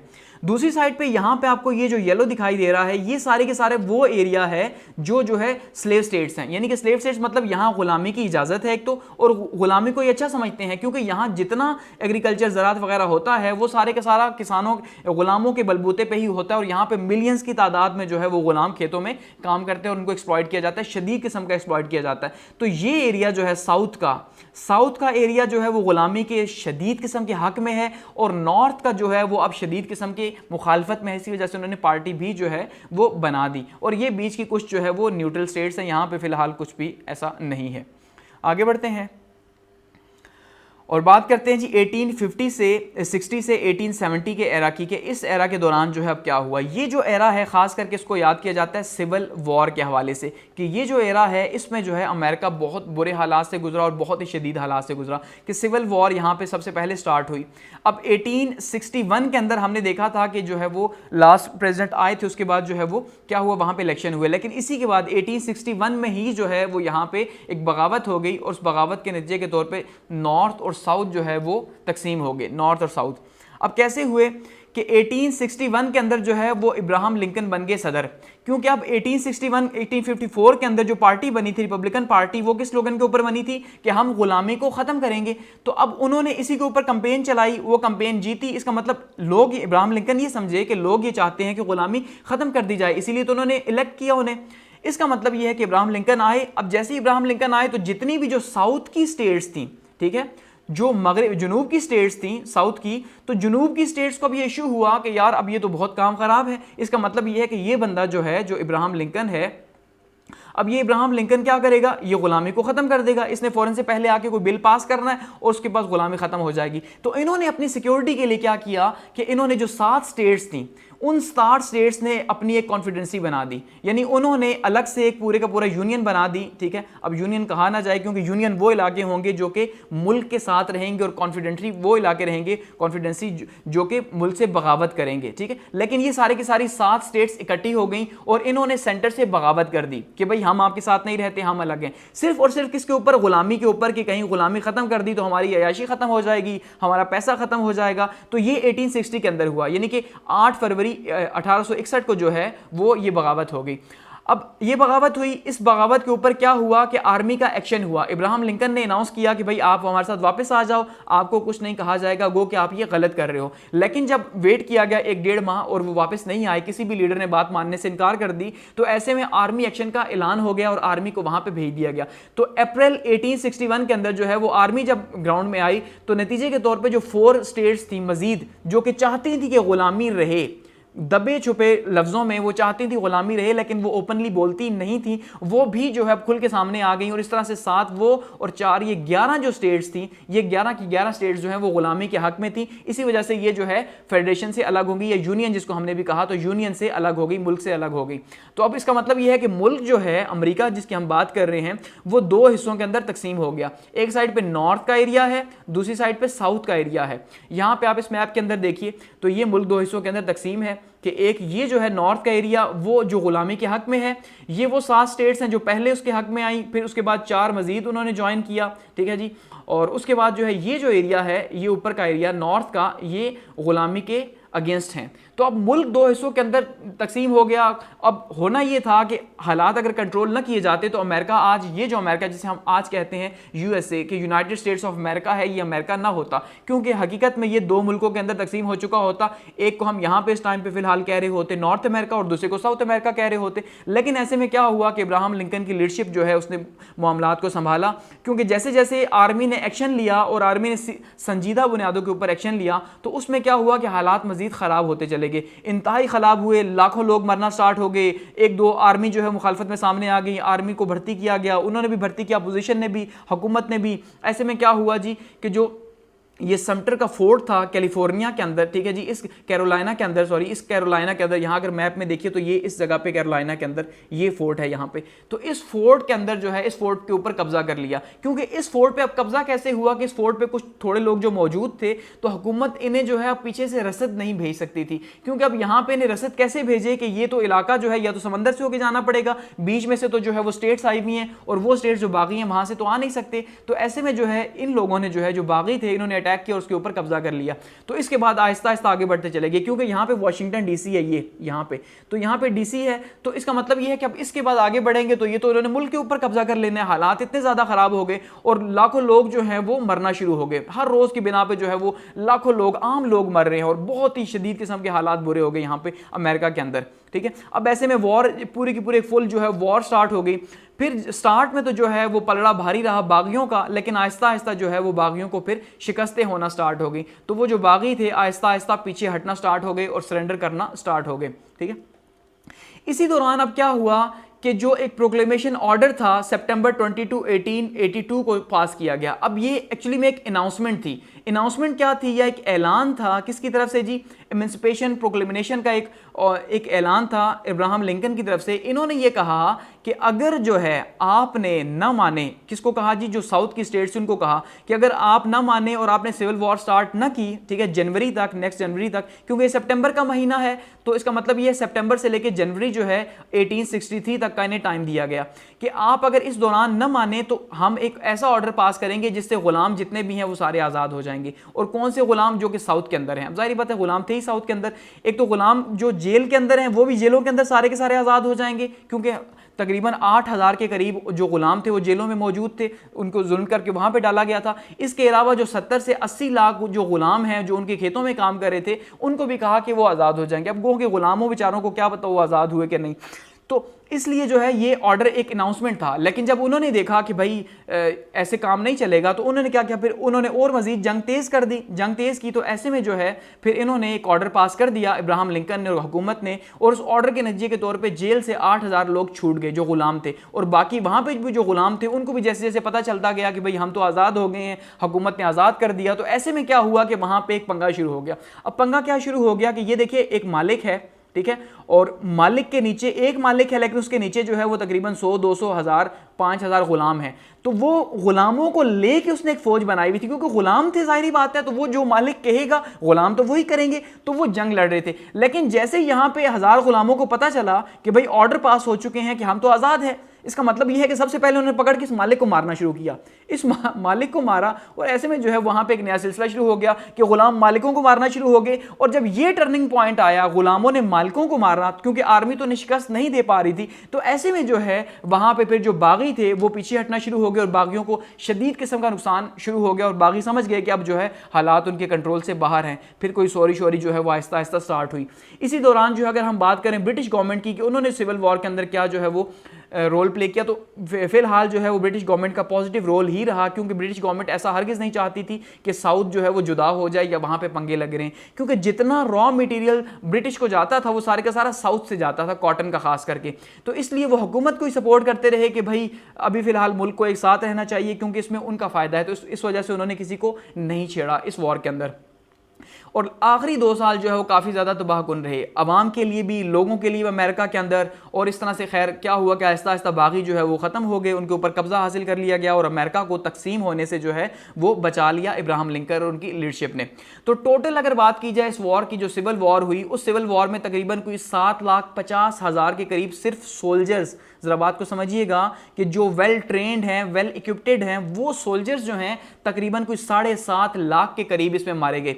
तो जो लोग मारे गए, जो सिविलियंस थे, आप उनको इससे डबल या 3 टाइम्स मल्टीप्लाई कर लें तो आपको पता चल जाएगा कि 24-25 लाख लोग जो है, जो सिविलियंस हैं 24-25 लाख, तो टोटल 30 लाख से ज़्यादा लोग जो है वो इस सिविल वॉर के अंदर जो है वो इबरत का निशाना बने गए और मारे गए। उनको जो है ना, जहाँ पे अब क्योंकि खाना ख़त्म हो गया, भूख से लोग मरे, सर्दी से लोग मरे, हालात ऐसे पैदा हो गए थे, तो इतना शदीद किस्म का ये सिविल वॉर अमेरिका के अंदर रहा, और बहुत ही शदीद। और यही असल में जो है वो काले और गोरे की लड़ाई थी। ये सिविल वॉर असल में एक रेसिज्म था कि एक साइड पे जो है वो काले थे और दूसरी साइड पे गोरे थे, कि गोरों ने यही माना हुआ था कि हम गोरे हैं, हम सुपीरियर हैं, ठीक है। जैसे क्योंकि ये इंग्लैंड से आए थे, तो इंग्लैंड वाले खुद को क्या मानते हैं? द लैंड ऑफ एंजल्स, कि भाई हम तो फरिश्तों की ज़मीन है, तो हम तो फरिश्ते हैं, क्योंकि गोरे जो हैं हिंदुस्तान के अंदर भी तो यही आके करते रहे और कॉम्प्लेक्सिटी पैदा की कि भाई काले और गोरे, तो हम आज भी उन्हें सुपीरियर समझते हैं।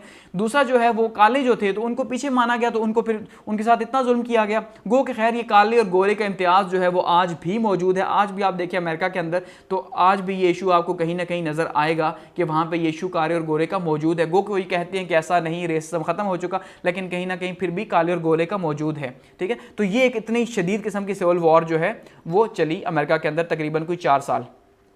आगे बढ़ते हैं।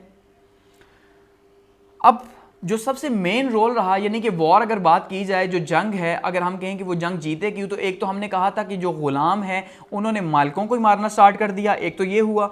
दूसरा ये हुआ कि जो जेल से जो 8000 कैदी छोड़े गए थे, गुलाम जो है, उन्होंने भी आर्मी को ज्वाइन किया, उन 8000 कैदियों ने, ठीक है। और तीसरा जो है बहुत से जो स्लेव्स थे जो आज़ाद होके आ रहे थे, उन स्लेव्स को भी जो है वो आर्मी के अंदर भर्ती किया गया और उन्होंने आर्मी के साथ मिलके, जो गवर्नमेंट की आर्मी थी उस आर्मी के साथ मिलके उन्होंने क्या किया जी, उस आर्मी के साथ मिलके ये जंग लड़ी और जंग जीती। यानी कि तकरीबन कोई अब देखिए 2.5 लाख के करीब माना जाता है कि सिर्फ गुलाम जो है वो आर्मी में भर्ती हुए और उन्होंने जो है वो साउथ के खिलाफ जो है वो वॉर लड़ी और जिसके के तौर पर उन्हें कामयाबी हासिल हुई। तो अगर ये ना आज़ाद किए जाते, उनके ज्वाइन ना करते तो बहुत मुश्किल था ये वॉर जीतते।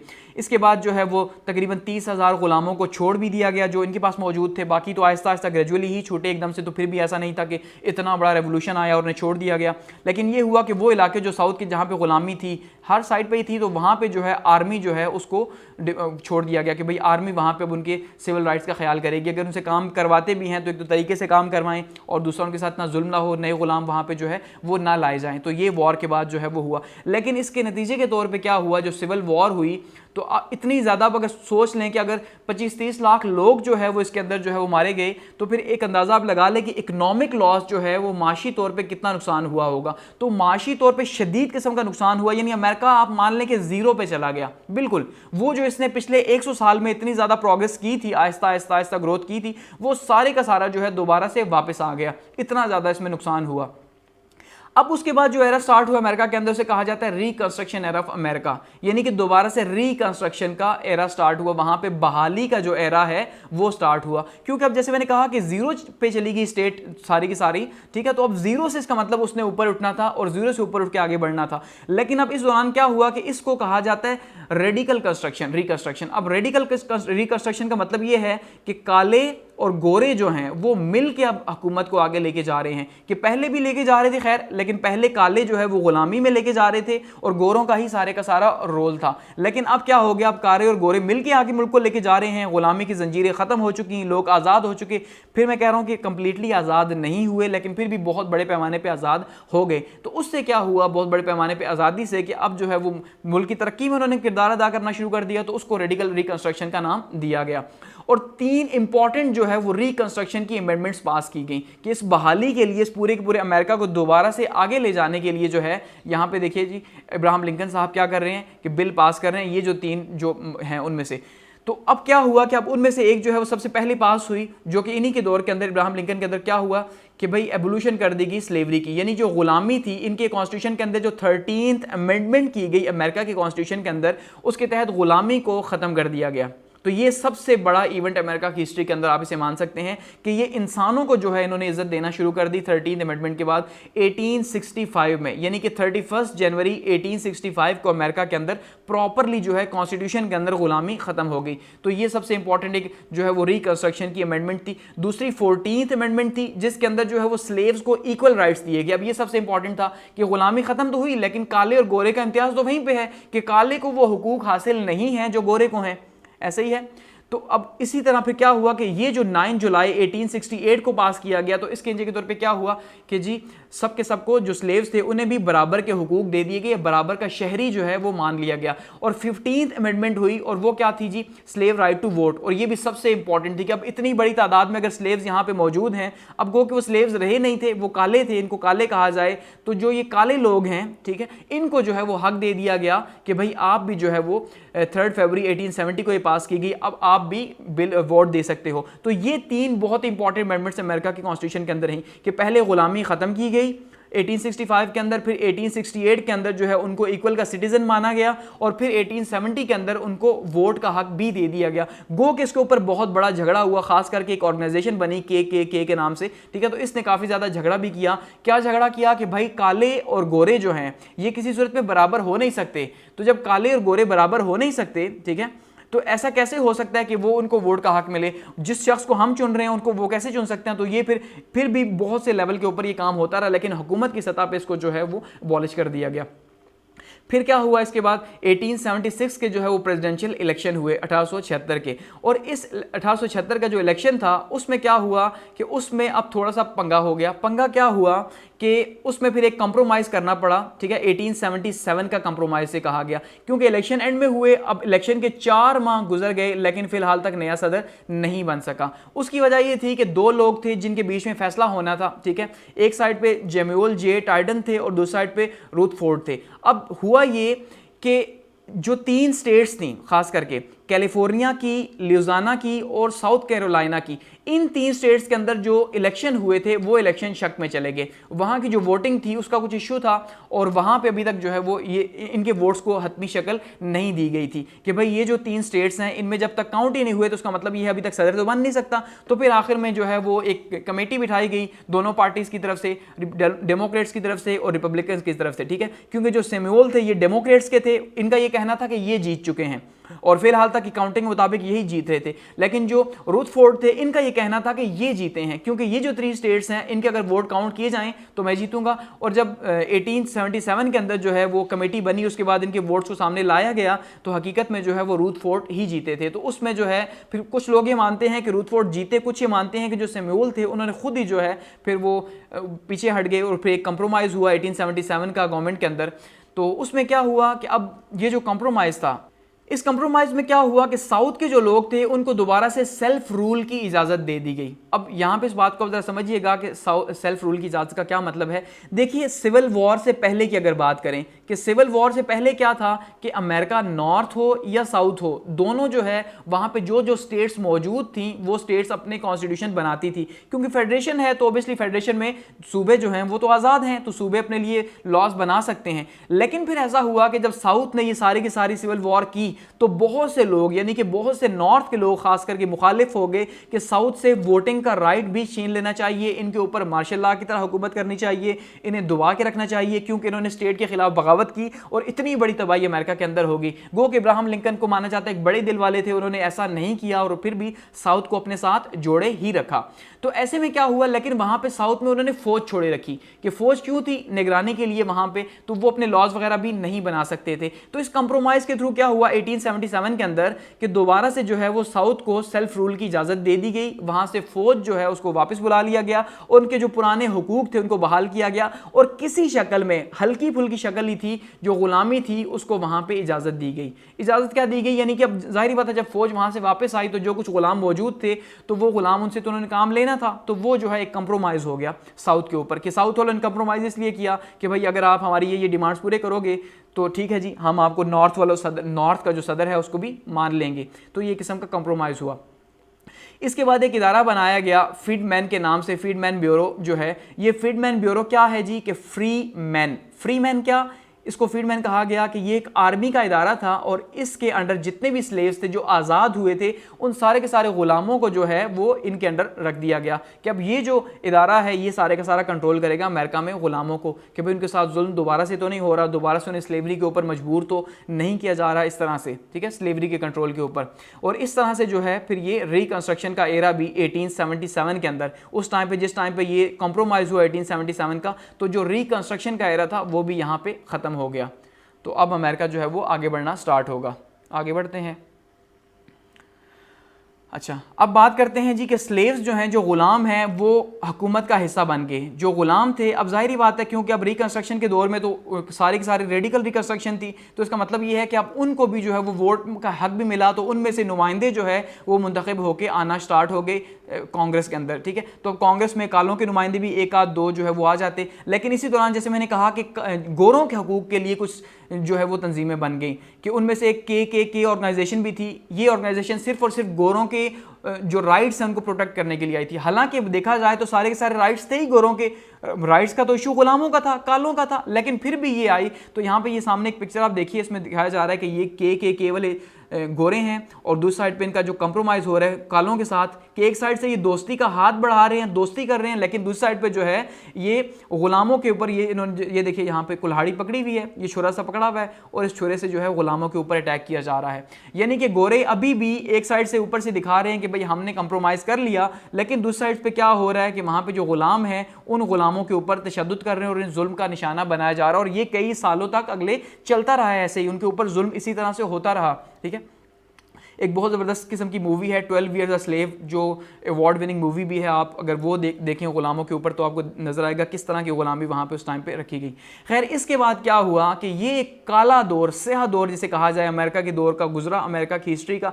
लेकिन उसके बाद अमेरिका में बहुत कुछ अच्छा होना स्टार्ट हो गया। उसके बाद अमेरिका, ये जो आज हमें अमेरिका नजर आता है, ये उस सिविल वॉर के बाद और रिकंस्ट्रक्शन के बाद का जो है अमेरिका आहिस्ता आहिस्ता बिल्ड होना शुरू हुआ, क्योंकि बहुत ही ज़बरदस्त किस्म की ग्रोथ होना स्टार्ट हो गई, इंडस्ट्रियलाइजेशन हो गई, जगह जगह इंडस्ट्री स्टार्ट हो गई, हर साइड पे जो है वो हर एरिया के अंदर, हर सेक्टर के अंदर जो है वो बहुत ज़्यादा जो है वो ग्रोथ हुई और बहुत ज़्यादा जो है वहाँ पे एक तो एम्प्लॉयमेंट पैदा हुई। उसके नतीजे के तौर पे क्या हुआ कि करोड़ों की तादाद में, तकरीबन 1 करोड़ के करीब माना जाता है कि जो यूरोपियंस हैं वो यहाँ से माइग्रेशन करके अमेरिका गए, मुख्तलिफ खास करके स्कैंडिनेवियन कंट्रीज से, ठीक है, वो माइग्रेशन की उन्होंने और वहाँ पे यूरोप से अमेरिका गए, क्योंकि उस टाइम पे अमेरिका को द लैंड ऑफ अपॉर्चुनिटीज़ माना जाने लगा। ये देखिए यहाँ पे एक जो है वो एक पिक्चर है कि world highest standard of living जो है वो कहाँ पे है कि इस सिविल वॉर के बाद पर कैपिटा जो इनकम थी, जो एक शख्स साल के अंदर कमाता है, वो सबसे ज़्यादा हाईएस्ट जो है वो यूएस के अंदर थी उस टाइम पे, कि इतना ज़्यादा यूएस वो ग्रोथ कर गया। तो लोगों से कोई भी पूछा जाता कि there is no way like the American way, कि भाई ऐसा कोई रास्ता नहीं जो कि अमेरिकन रास्ता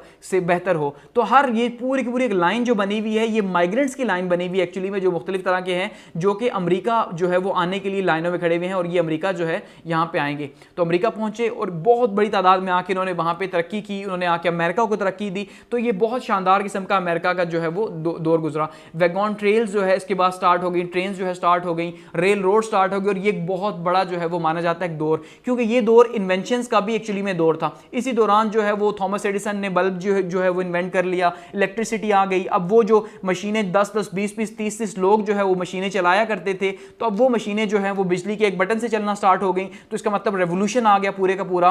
तो एक बहुत जबरदस्त किस्म का रेवोल्यूशन जो है वो अमेरिका के अंदर आया। और इसी तरह से जब रेल जो है पूरे मुल्क के अंदर जो है वो बनाई गई, ठीक है जी, तो ये जो रेल है इसने भी सारे का सारा सिस्टम चेंज कर दिया, क्योंकि इससे पहले माना जाता है कि मुल्क के अंदर एक एरिया से दूसरे एरिया में जाने के लिए तकरीबन कोई $1000 जो है वो एक फैमिली के लगा करते थे, ठीक है।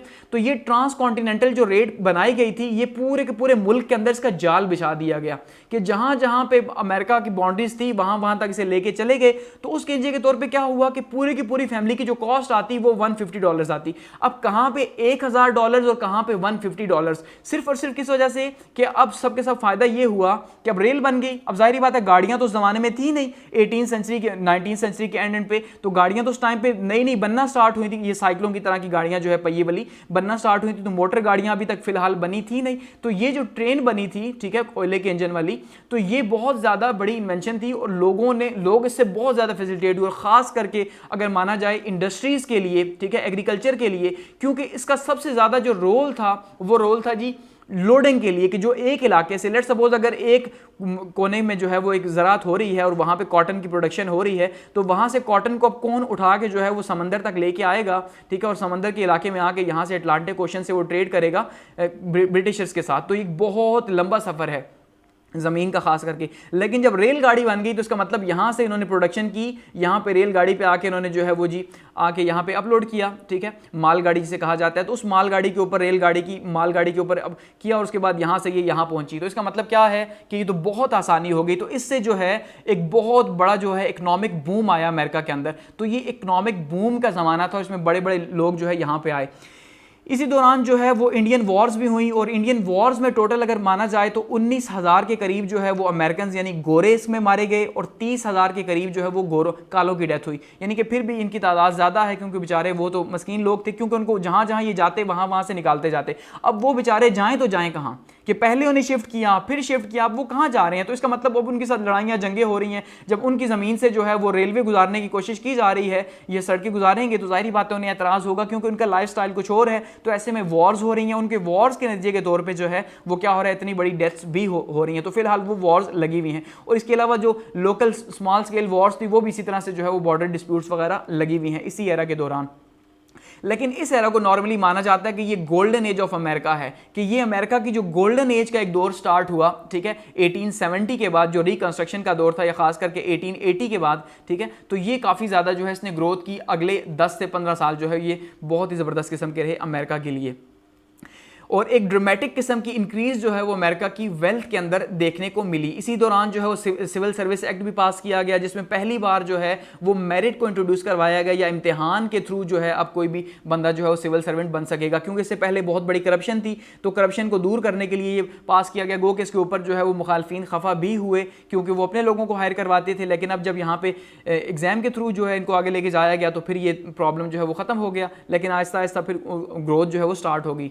इसके अलावा जो है वो 1890 की बात की जाए तो सबसे ज़्यादा अगर बात की जाए पूरी दुनिया के अंदर तो इंडस्ट्रियल प्रोडक्शन जो है वो अमेरिका की थी 1890 के अंदर। पूरी दुनिया यानी एक साइड पे आप कह लें, और अमेरिका की जो ग्रोथ थी वो 1890 पे एक साइड पे थी, और बहुत ही बड़ी माइग्रेशन भी हुई।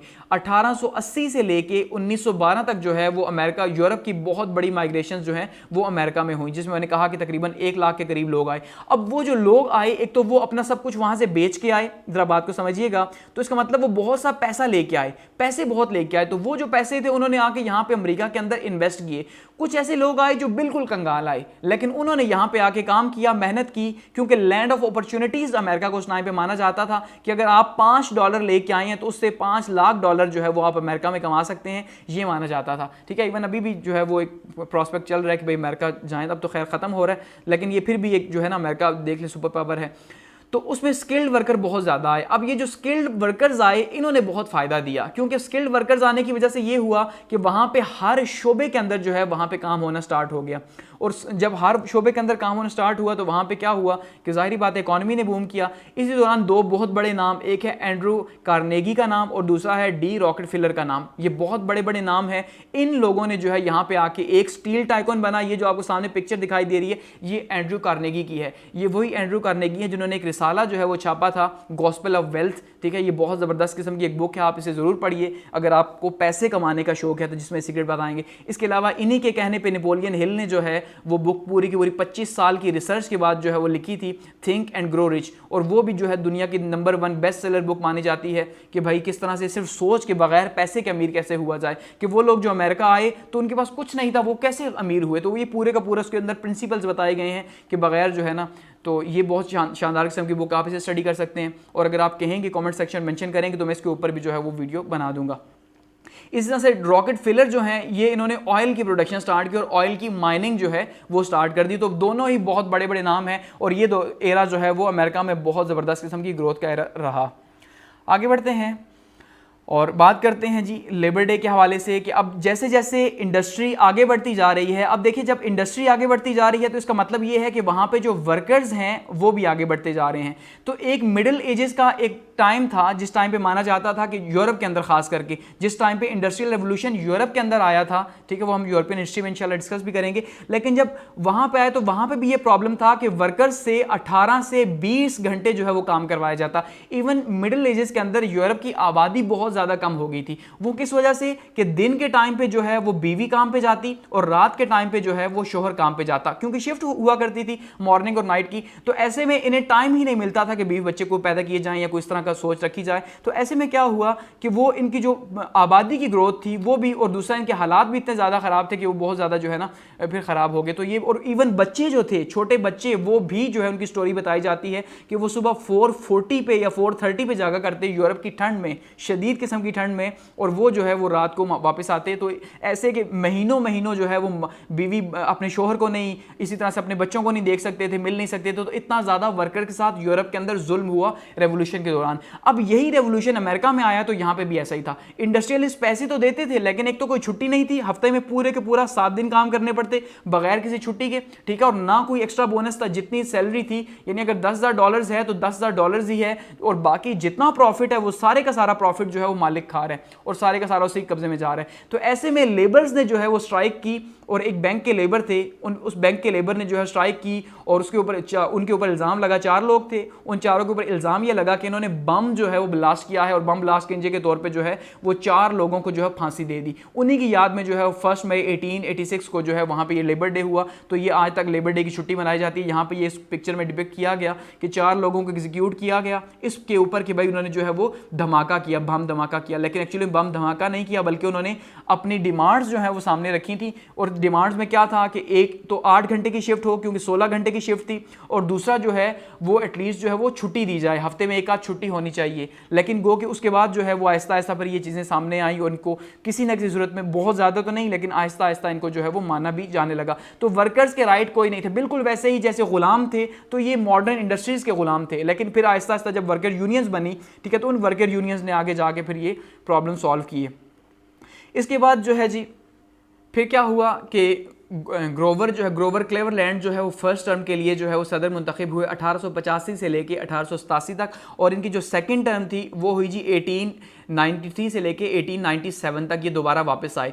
अब ये वापस क्यों आए, अब ये भी इसके पीछे भी बड़े ज़बरदस्त किस्म की कहानी है कि होता ये है कि जब इनको प्रेसिडेंट बनाया जाता है तो उस टाइम पे मुल्क के अंदर हालात ये थे कि एक तो बहुत फास्टली ग्रोथ हो रही थी, लेकिन एक बात याद रखिएगा कि इकॉनमी के अंदर हमेशा जो है ना बैलेंस होना बहुत ज़्यादा ज़रूरी है। कि इकॉनमी का रूल है बहुत ही सिंपल सा, सप्लाई एंड डिमांड का, कि भाई अगर सप्लाई जो है वो ज़्यादा होगी तो आपकी जो डिमांड है वो कम हो जाएगी, रेट्स उसके कम हो जाएंगे, लेकिन इसी तरह से जब डिमांड ज़्यादा होगी, सप्लाई कम होगी, तो रेट्स हाई हो जाएंगे। ठीक है, तो ऐसे में क्या हुआ कि वहाँ पे इतना ज़्यादा बैंक्स ने लोन दे दिया, इतना ज़्यादा, क्योंकि इंडस्ट्रीज बन रही थी, हर साइड पे ग्रोथ हो रही थी, तो बैंकों ने दोबारा से वही जो 1937 के अंदर हमने देखा था, लोन देने स्टार्ट कर दिए। जब बहुत ज़्यादा लोन्स दिए बैंकों ने, तो उससे छोटे छोटे जो इंडस्ट्रियलिस्ट थे उन्होंने भी बहुत ज़्यादा प्रोडक्शन की, लालच के अंदर आके, तो उस प्रोडक्शन के नतीजे के तौर पर मंडियों के अंदर जो है, जो बाजार थे, बाजारों के अंदर माल बहुत ज़्यादा हो गया, बहुत ज़्यादा, यानी कि जितनी कंज्यूमर की नीड थी उससे बहुत ज़्यादा हो गया। तो जब कंज्यूमर की नीड से ज़्यादा होगा तो जाहिर बात है उसका जो प्राइस है वो नीचे आ जाएगी, तो उससे जो है पूरे का पूरा एक स्ट्रक्चर जो है वो खराब होगा, उसके ऊपर नुकसान पड़ेगा। तो ऐसे बाजारों के अंदर माल बहुत ज़्यादा हुआ और पीछे से मजीद बैंकों से लेके आते जाते रहे। अब जब ये जो बाजारों में जिन लोगों ने माल अपना फेंका था, तो इन्होंने तो उधार के ऊपर बैंक से पैसे लेके फेंका था। ठीक है, अब जब यहाँ पे जो रेट है वो नीचे गिर गया, तो अब जब रेट नीचे गिरा तो जाहिर बात है इनके पैसे पूरे नहीं हुए, तो जब इनके पैसे पूरे नहीं हुए तो ये बैंक को कैसे वापस करेंगे, तो उसके नतीजे के तौर पे एक पूरे का पूरा फिर जो है वो एक डिप्रेशन कंडीशन पैदा हुई और एक डिप्रेशन आया अमेरिका के अंदर 1893 से 1897 के अंदर। लेकिन इसके आगाज जो है वो अभी फर्स्ट टर्म से ही, ग्रोवर लैंड की जो है वो फर्स्ट टर्म से ही हो चुका था कि भाई आहिस्ता आहिस्ता अमेरिका के हालात इधर जाते हुए दिखाई दे रहे थे। दूसरा, इसी दौरान एक बहुत बड़ा प्रॉब्लम हो गया था कि यहाँ पे जो गोल्ड इकोनॉमी थी उसको चेंज करके सिल्वर इकोनॉमी बनाने की कोशिश की गई, क्योंकि अब जब बहुत ज़्यादा जो है यहाँ पे पैसे बैंकों ने इशू करना शुरू कर दिए, तो उसमें जो है वो सिल्वर जो है, क्योंकि उस टाइम पे जो ट्रेड की जाती थी वो गोल्ड और सिल्वर खास करके इनको ज़्यादा प्रेफर किया जाता था, तो सिल्वर गोल्ड जो है उसको लोगों ने होल्ड कर लिया। अब जब लोगों ने गोल्ड होल्ड किया तो सिल्वर पीछे बचा, तो सिल्वर को इकॉनमी बना दिया गया। अब जब सिल्वर को इकॉनमी बनाया तो सदर साहब ने अनाउंस कर दिया, ठीक है, नए इलेक्शन एक तो आ गए उसी दौरान में, और नए इलेक्शन आए तो वो इलेक्शन इसके ऊपर आए कि सिल्वर की इकॉनमी होनी चाहिए या गोल्ड की होनी चाहिए। तो इसी दौरान क्योंकि अब गोल्ड जो था उसको होल्ड कर लिया गया था बैंक्स के अंदर, ठीक है, तो लोगों ने भी होल्ड कर दिया, वो भी अभी इसको नहीं दे रहे थे, तो सिल्वर की इकॉनमी बनाने की कोशिश की गई और दूसरी साइड पे सिल्वर की कुछ कानें जो हैं माना जाता है वो निकल आई। जब सिल्वर की कानें निकल आई तो ऐसे में क्या हुआ कि सिल्वर की कानों की वजह से शदीद किस्म का सिल्वर के रेट्स गिर गए, तो ऐसे में जो है फिर बहुत ज़्यादा इन्फ्लेशन पैदा हुआ। इनको दोबारा से जो है वो चुना गया, इस सदर साहब को, ग्रोवर क्लेवरलैंड को, ये वापस आए, उन्होंने गोल्ड इकोनॉमी को जो है वो बहाल किया और अमेरिका के कुछ हालात ठीक हुए, क्योंकि ठीक तो फिर भी नहीं हुए बेचारे, ये जब गए तो उसके बाद से कुछ हालात आहिस्ता आहिस्ता ठीक हुए उनके 2 सालों के बाद, कि इनके दोबारा चूज़ करने का पर्पज़ ये था कि भाई हालात ठीक हो, लेकिन हालात ठीक नहीं हो सके, तो ये बहुत बड़ी एक गड़बड़ हुई। उसके बाद क्या हुआ जी, इसी दौरान, इसी एरा के दौरान यानी 1890 से 900 तक जो है वो वर्कर्स की जो है ऑर्गेनाइजेशंस बनना स्टार्ट हो गई, यूनियंस बनना स्टार्ट हो गई। इसी दौरान वर्कर्स ने स्ट्राइक भी कर दी, ठीक है, एक पुलमैन कंपनी जो थी, पुलमैन कंपनी में एक स्ट्राइक हुई, वर्कर्स ने अपने जो है वो कुछ डिमांड्स रखी उनके सामने कि भाई आप हमारी अगर ये डिमांड्स पूरी नहीं करेंगे तो हम जो है वो स्ट्राइक करेंगे। तो उस टाइम पे वर्कर्स को इतनी ज़्यादा अहमियत दी नहीं जाती थी, तो उन्होंने क्या किया जी, फिर जो है वो स्ट्राइक कर दी मई 11 1994 से लेके जुलाई 20 1894 तक ये रही, और फिर आहिस्ता आहिस्ता ये बड़ी, यहाँ तक कि शिकागो में फिर जो है वो लो वेज के ऊपर जो है वो हुआ। फिर इसी तरह से जो है वो वर्कर्स यूनियन सामने आ गई, ठीक है जी, ऑल रेलवे वर्कर यूनियन खास करके सामने आई, क्योंकि ये रेल रोड की स्ट्राइक्स थी और सब ज़्यादा माल उसी के ऊपर इधर उधर लेके जाया जाता था, तो ये बहुत बड़ा एक प्रॉब्लम जो है वो पैदा होना स्टार्ट हो गया और पूरे के पूरे वर्कर्स ने बाइकआउट स्टार्ट कर दिया लोगों के ऊपर, फिर लोगों को अरेस्ट कर लिया गया। तो उसके नतीजे के तौर पर हालात बहुत ज़्यादा ख़राब हो गए, क्योंकि ट्रेन पहिया जैम हो गया था। ट्रेन का जब ट्रेन का पहिया जैम हुआ तो इसका मतलब उसका जो बिजनेसमैन लोग थे बहुत ज़्यादा नुकसान हुआ, क्योंकि उनकी जो ट्रांसपोर्टेशन थी उसको बहुत ज़्यादा जो है वो इफेक्ट हुई इस वजह से। ठीक है, तो ये बहुत एक बड़ा प्रॉब्लम पैदा हो गया। लेकिन उसके बाद क्या हुआ कि फिर आहिस्ता आहिस्ता इनकी डिमांड्स भी मानी गई और 8 घंटे की शिफ्ट की गई और साथ में एक छुट्टी जो है वो भी दी गई। इसी के दौरान पहले भी कुछ हो चुकी थी और कुछ जो है अभी फिर मानी गई, क्योंकि बहुत सख्त किस्म की और बहुत ही नुकसान वाली जो है स्ट्राइक थी। तकरीबन माना जाता है कि $1 बिलियन का लॉस वर्कर्स को अपनी सैलरीज में करवाना पड़ा इस पूरी की पूरी स्ट्राइक के दौरान, यानी इतनी शदीद स्ट्राइक थी। लेकिन इससे ये हुआ कि वर्कर्स को एक बात का एहसास हो गया। वो क्या हो गया कि भाई हमारी बहुत ज़्यादा पावर है, अगर हम जो है अपनी डिमांड सही तरीके से मिल के सामने रखेंगे तो तभी होगा। क्योंकि देखिए ये डिमांड सिर्फ एक कंपनी से पैदा हुई। पुलमैन कंपनी अगर ये प्रॉब्लम सॉल्व कर देती तो ये कभी इतना बड़ा प्रॉब्लम ना बनता, लेकिन पुलमैन ने नहीं माना उस कंपनी ने। उसके बाद जो है वो वर्कर यूनियन तक पहुंची।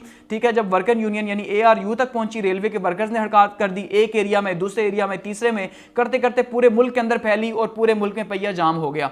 तो उसका बहुत ज़्यादा नुकसान ट्रांसपोर्टर्स को भी हुआ, गुड्स वालों को भी हुआ, चीज़ें जो उनका नुकसान हुआ, तो ये बहुत नुकसान था। एट दी एंड जो है वो मानना ही पड़ा फिर। ठीक है, और इसी दौरान जो है वो 4 से लेके 30 तक माना जाता है जो वर्कर्स हैं वो भी इसमें मारे गए, क्योंकि स्ट्राइक्स हुई, उन्होंने जो है वो अटैक कर दिया था, तो इनके ऊपर आगे से अटैक किया गया, तो जो है वो वर्कर्स जो है वो मारे भी गए। और इसके बाद जो है 1897 के अंदर जो है वो डिप्रेशन जो है वो जो एक शदीद किस्म के बुरे हालात चले। देखें पहले बूम आया, ज़बरदस्त किस्म का बूम आया, और लोगों क्योंकि जो इकॉनमी थी उसको मैनेज नहीं किया जा सका, तो हुकूमत ने जब मैनेज नहीं किया, लोगों ने अपनी मर्जी से मजीद माल फेंका, तो डिप्रेशन आ गया। अब डिप्रेशन के बाद दोबारा से जो है वो ग्रोथ स्टार्ट होगी, फिर से अमेरिका की ग्रोथ का जो है वो एरा स्टार्ट होगा इस टाइम पे। और लास्ट स्लाइड देखते हैं, तो उसमें जो है वो सबसे पहले क्या हुआ जी कि 1898 के अंदर जो है, तो 1898 के अंदर क्या हुआ कि स्पेनिश अमेरिकन वॉर हो गई। अब वॉर कैसे हुई? वॉर ऐसे हुई कि जो क्यूबा है, यहाँ पे इस मैप के अंदर अगर आप देखें तो ये है क्यूबा, ये इलाका है अमेरिका का। ठीक है, तो यहाँ पे है क्यूबा। अब क्यूबा में यहाँ पे बहुत से जो है वो अमेरिकन्स भी बसते थे। तो यहाँ पे क्या हुआ कि जो हुकूमत थी, स्पेनिश हुकूमत, क्योंकि स्पेनिश के कंट्रोल में था उस टाइम पे, स्पेन इस टाइम पे यहाँ पे कंट्रोल करता था इसको, तो यहाँ पे उनकी जो पॉलिसीज़ थी उसके नतीजे के तौर पे यहाँ पे एहतजाज हुआ क्यूबा के अंदर, और क्यूबा में जो है फिर बहुत से लोगों को इन्होंने मारा। ठीक है, वहाँ पे यानी एक तशद्दुद जो है वो स्टार्ट हो गया। अब जब वहाँ पे तशद्दुद हुआ तो वहाँ के जो अमेरिकन थे उन्होंने शोर शुरू कर दिया और उन्होंने अमेरिका से डिमांड की कि भाई आप जो है स्पेनिश गवर्नमेंट को समझाएं कि वो ऐसा ना करें। ठीक है, और हमें भी कुछ राइट्स दें। इसके ऊपर जब अमेरिका ने जो है वो बात की स्पेन से कि भाई आप जो है कुछ राइट्स इन्हें दें और उनके ऊपर तशद्दुद ना करें, तो आगे से जो स्पेन है उसने क्या आंसर किया कि भाई आप हमारे अंदर के मामलात में, इंटरनल अफेयर्स जो हैं उनके अंदर मुदाखलत ना करें। अब ये जवाब जो है वो काफ़ी नागवार गुजरा अमेरिका को, क्योंकि उस टाइम पे अमेरिका जो है वो काफ़ी बड़ी पावर बन चुका था। उसने कहा अच्छा तो आपने मुझे जो है वो आंखें दिखाई हैं, तो ऐसे में जो है अमेरिका को काफ़ी ज़्यादा गुस्सा आ गया। तो अमेरिका ने क्या किया जी, उसके खिलाफ जो है वो वॉर वहाँ पे स्टार्ट कर दी। उसमें क्या हुआ कि एक साइड पे अगर देखिए तो एक मैप, यहाँ पे एक फ्रंट, यहाँ पे दूसरा फ्रंट यहाँ पे है, तो ये है हांगकांग यानी कि चाइना। उस टाइम पे जो चाइना है और जो अमेरिका है इनकी बड़ी दोस्ती चल रही थी। जैसे आज बहुत ज़्यादा दुश्मनी चल रही है चाइना और अमेरिका की, वैसे ही जो है चाइना और अमेरिका की उस टाइम पे बहुत शदीद किस्म की दोस्ती थी और बहुत बड़ी जो है वो इनकी ट्रेड भी थी एक दूसरे के साथ। इवन यूएस जो है वो चाइना में जाके उसने ब्रिटिशर्स से बचाया अमेरिका चाइना को। ठीक है, तो यहाँ पे एक जहाज़ जो था, बहरी जहाज़, यहाँ से हांगकांग से निकला और वो जहाज़ पहुँचा यहाँ मनीला के अंदर। ये जो मनीला है ये फिलिपाइन का इलाका है, फिलिपाइन का एक आइलैंड है। तो फिलिपाइन भी जो है उस टाइम पे स्पेन के कब्जे में था। तो यहाँ पे पहुंचा तो यहाँ पे स्पेनिश अथॉरिटीज़ जो हैं उन्होंने उसके ऊपर अटैक कर दिया और इस जहाज़ ने आगे से वापसी पे उनके ऊपर अटैक किया और तकरीबन कोई 1000 के करीब उनके जहाज़ों को नुकसान पहुंचाया और ख़ुद कोई भी नुकसान इसे नहीं पहुंचा। और इस तरह से यहाँ पे इसको शानदार किस्म की कामयाबी मिली। दूसरी साइड पर यहाँ पर जब जंग छिड़ी, यहाँ पर अमेरिका आया तो अमेरिका ने क्या किया जी, यहाँ पर वॉर की और इस वॉर के नतीजे के तौर पर यहाँ पर अमेरिका को भी कामयाबी हुई और स्पेन को यहाँ पर शिकस्त होगी। एक तो ये इलाका, क्यूबा का इलाका जो है वो स्पेन के हाथ से निकल गया। ठीक है, और दूसरा जो है ये प्रेटो रिको का यहाँ जो ये छोटा सा आइलैंड है ये भी स्पेन के हाथ से निकल गया। ये दोनों जो है वो अमेरिका के कब्जे में चले गए। ठीक है, और इसके बाद यहाँ पे जो स्पेन का इलाका था, स्पेनिश तो पहले ही जो है ये फिलिपाइन का जो इलाका, फिलिपाइन वाले पहले ही लड़ रहे थे आज़ादी के लिए। तो जब उसके बाद अमेरिका ने यहाँ पे कब्जा किया क्योंकि स्पेन को शिकस्त हो गई वॉर के अंदर, तो अमेरिका ने कब्जा किया तो अमेरिका के खिलाफ लड़ना शुरू हो गई। गो के बाद में अमेरिका ने भी इन्हें जो है वो आज़ाद कर दिया। लेकिन उस टाइम पे यहाँ पे भी अमेरिका का यानी फिलिपाइन पे भी अमेरिका कब्जा हो गया, स्पेन की यहाँ पे जो कॉलोनी थी क्यूबा के ऊपर भी और प्रेटो रिको के ऊपर भी। फिर ये एक ट्रीटी हुई, ट्रीटी ऑफ पेरिस जिसे कहा जाता है। तो तो ये जो ट्रीटी ऑफ पेरिस है ये पेरिस के अंदर 1898 के अंदर ही हुई और इसके तहत जो है ये तय पाया कि भाई ये जो तीनों इलाके हैं ये अब अमेरिका के कब्जे में ही रहेंगे, यानी कि स्पेन को एक किस्म की शिकस्त होगी इस वॉर के अंदर। फिर क्यूबा जो है यहाँ पे अमेरिका की कॉलोनी बन गई, एक इंडिपेंडेंट मुल्क ही था, एक इंडिपेंडेंट मुल्क बना दिया गया इससे पहले, क्योंकि क्यूबा इंडिपेंडेंट तो था नहीं, स्पेन के अंडर था, लेकिन वहाँ की जो गवर्नमेंट थी वो जो है वो प्रो अमेरिका थी, या अमेरिका ने अपनी मर्जी से वहाँ पे बनाई थी, तो एक किस्म का आप कॉलोनी ही इसे कह लें। गो कि अमेरिका की पॉलिसीज़ के अंदर फिलहाल नहीं था कि वो कॉलोनी बनाए किसी को, क्योंकि वो खुद पहले कॉलोनी रह चुके थे, तो इसलिए अमेरिकन इसके खिलाफ थे, लेकिन फिर भी उन्होंने इस वजह से वहाँ पे अपनी हुकूमत बनाई कि भाई किसी तरह से दोबारा से जो है स्पेन वापस इसे हासिल ना कर ले। तो एक तो ये इलाका, दूसरा ये इलाका, और तीसरा जो है ये फिलिपाइन का इलाका, यहाँ पर अमेरिका का कब्जा हो गया 1898 के अंदर, ठीक है। तो ये जो है ये इवेंट रहा 19वीं सेंचुरी का। उसके बाद आते हैं जी 20वीं सेंचुरी के अंदर। तो 20वीं सेंचुरी के अंदर जो है वो बात करते हैं कि सबसे इंपॉर्टेंट जो हुआ, सबसे पहले तो 1901 से लेके और 1909 तक का जो टाइम है ये रिपब्लिकन का रहा, और रिपब्लिकन के 2 बार जो सदर मुंतखब हुए रूजवेल्ट साहब, और बहुत बड़ा नाम है और इनकी पॉलिसीज़ काफ़ी ज़्यादा स्ट्रॉन्ग पॉलिसीज़ रहीं, लेकिन क्योंकि उस टाइम पे एरा जो था वो प्रोग्रेसिव एरा एक किस्म का चल रहा था, गो कि अभी रिफॉर्म्स इंट्रोड्यूस तो नहीं हुई थी, लेकिन फिर भी जो है वो एरा ऐसा था कि उस टाइम पे अब दोबारा से डिप्रेशन से बाहर आया अमेरिका, तो इस वजह से जो है वो आहिस्ता आहिस्ता आगे बढ़ना स्टार्ट हो गया। तो वही जो एक सिलसिला रुका हुआ था तरक्की का, वो तरक्की का सिलसिला दोबारा से यहां से स्टार्ट हो गया, दोबारा से इस तरह से अमेरिका आगे बढ़ना स्टार्ट हो गया। इसी दौरान जो है फिर उसके बाद जो उनकी हुकूमत खत्म हुई तो फिर जो है वो पानामा कैनाल 1912 के अंदर जो है इसको खोल दिया गया। पहले जो है पानामा को फ्रांस ने जो है वो कोशिश की थी, फ्रांस और इटली ने, लेकिन वो उसे यहां से खोल नहीं सके। तो पानामा इस मैप के अंदर अगर आप यहां पे देखिए तो ये है अमेरिका, ठीक है, ये यानी नॉर्थ अमेरिका, यहाँ पे नीचे है साउथ अमेरिका।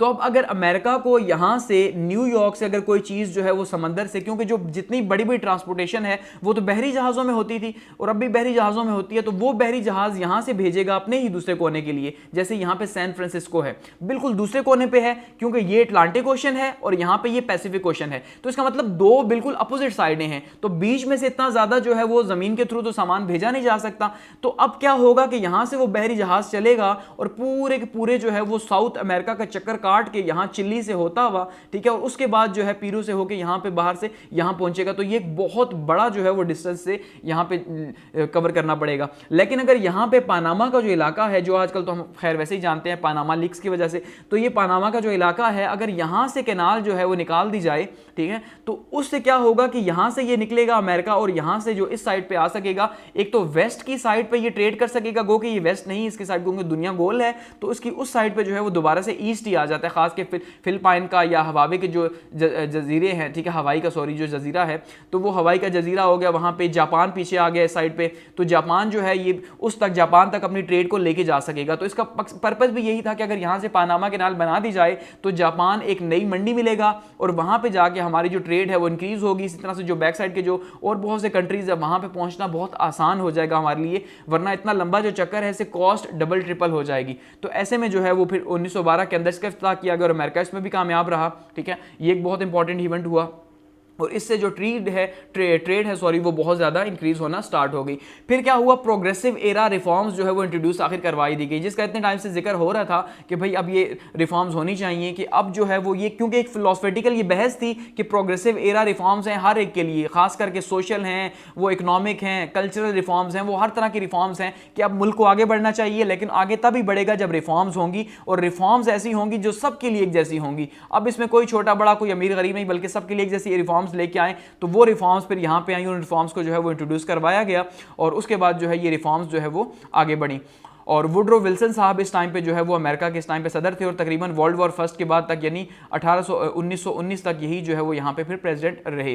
तो ये एक मॉडर्निटी और लिबर्टी का आगाज़ था, आज़ादी का। जो पॉलिटिकल साइंस अगर आपने पढ़ी है तो जॉन स्टुअर्ट मिल साहब जो हैं, ठीक है, जिनको अब्बा जी कहा जाता है लिबर्टी का, या जो आज हम मानते हैं कि भाई ये जो मादर पिदर आज़ाद जो तबका हम मानते हैं कि भाई बिल्कुल हर तरह से आज़ाद है, तो उनकी जो राइटिंग्स की, उनकी जो थॉट्स थे उसके ऊपर, जॉन स्टुअर्ट मिल के थॉट के ऊपर जो है ये प्रोग्रेसिव रिफॉर्म्स आई या फिर लिबर्टी एरा आया जिसके अंदर औरतों को भी हुकूक दिए गए, क्योंकि अब औरतें माशरे का बहुत इंपॉर्टेंट हिस्सा थी और आहिस्ता आहिस्ता मजीद उभर के सामने आ रही थी। तो ऐसे में जो है उन्हें भी जो है फिर आज़ादी हासिल थी, तो लिबर्टी जो है वो इंट्रोड्यूस करवाई गई, आज़ादी इंट्रोड्यूस करवाई गई, तो औरतों को जो है वो हुकूमत के मामलात में जो है वो दाखिल किया गया। गो कि बहुत से अमेरिकन जो है वो अमेरिकन यानी इसके ऊपर डिवाइड थे कि एक साइड पर अगर 40% ये कहते थे कि राइट्स दो तो 60% के मुखालिफ थे, लेकिन फिर भी अब रिफॉर्म्स आनी थी। तो ऐसे में 16th अमेंडमेंट भी इस दौरान पास हुई, ठीक है, और इनकम टैक्स के ऊपर जो थी। और 19th अमेंडमेंट बहुत इंपॉर्टेंट है कि इसमें वुमेन जो हैं, औरतों को पहली बार जो है वो वोट का हक दिया गया। तो अमेरिका में पहली बार औरतों को जो वोट का हक मिला वो 19वीं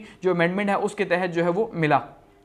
इसके बाद क्या हुआ, फेडरल रिजर्व सिस्टम जो है वो बनाया गया 1913 के अंदर। अब देखिए बार बार इकोनॉमिक डिप्रेशन आ रहा है, तो उसका नतीजा क्या था कि बैंक्स अपनी मर्जी से जो है वो पैसे वगैरह छाप देते, तो प्रॉब्लम्स पैदा हो जाती कि उनके पीछे कोई इकोनॉमी तो थी नहीं, कोई स्टैंडर्ड सिस्टम तो था नहीं। तो इसीलिए रिजर्व बैंक बनाया गया, रिजर्व बैंक का सिस्टम बनाया गया कि रिजर्व बैंक ऑफ अमेरिका अब क्या करेगा कि उसके पास पीछे एक सिस्टम मौजूद रहेगा जैसे स्टेट बैंक है, ठीक है। तो अब उसे पता चलेगा कि उनके पास कितने रिजर्व मौजूद हैं और किस हिसाब से उन्होंने जो है वो पैसे छापने हैं या कैसे इकोनॉमी को वो हैंडल करेगा। तो इससे इकोनॉमी बहुत ज़्यादा हेल्प मिली।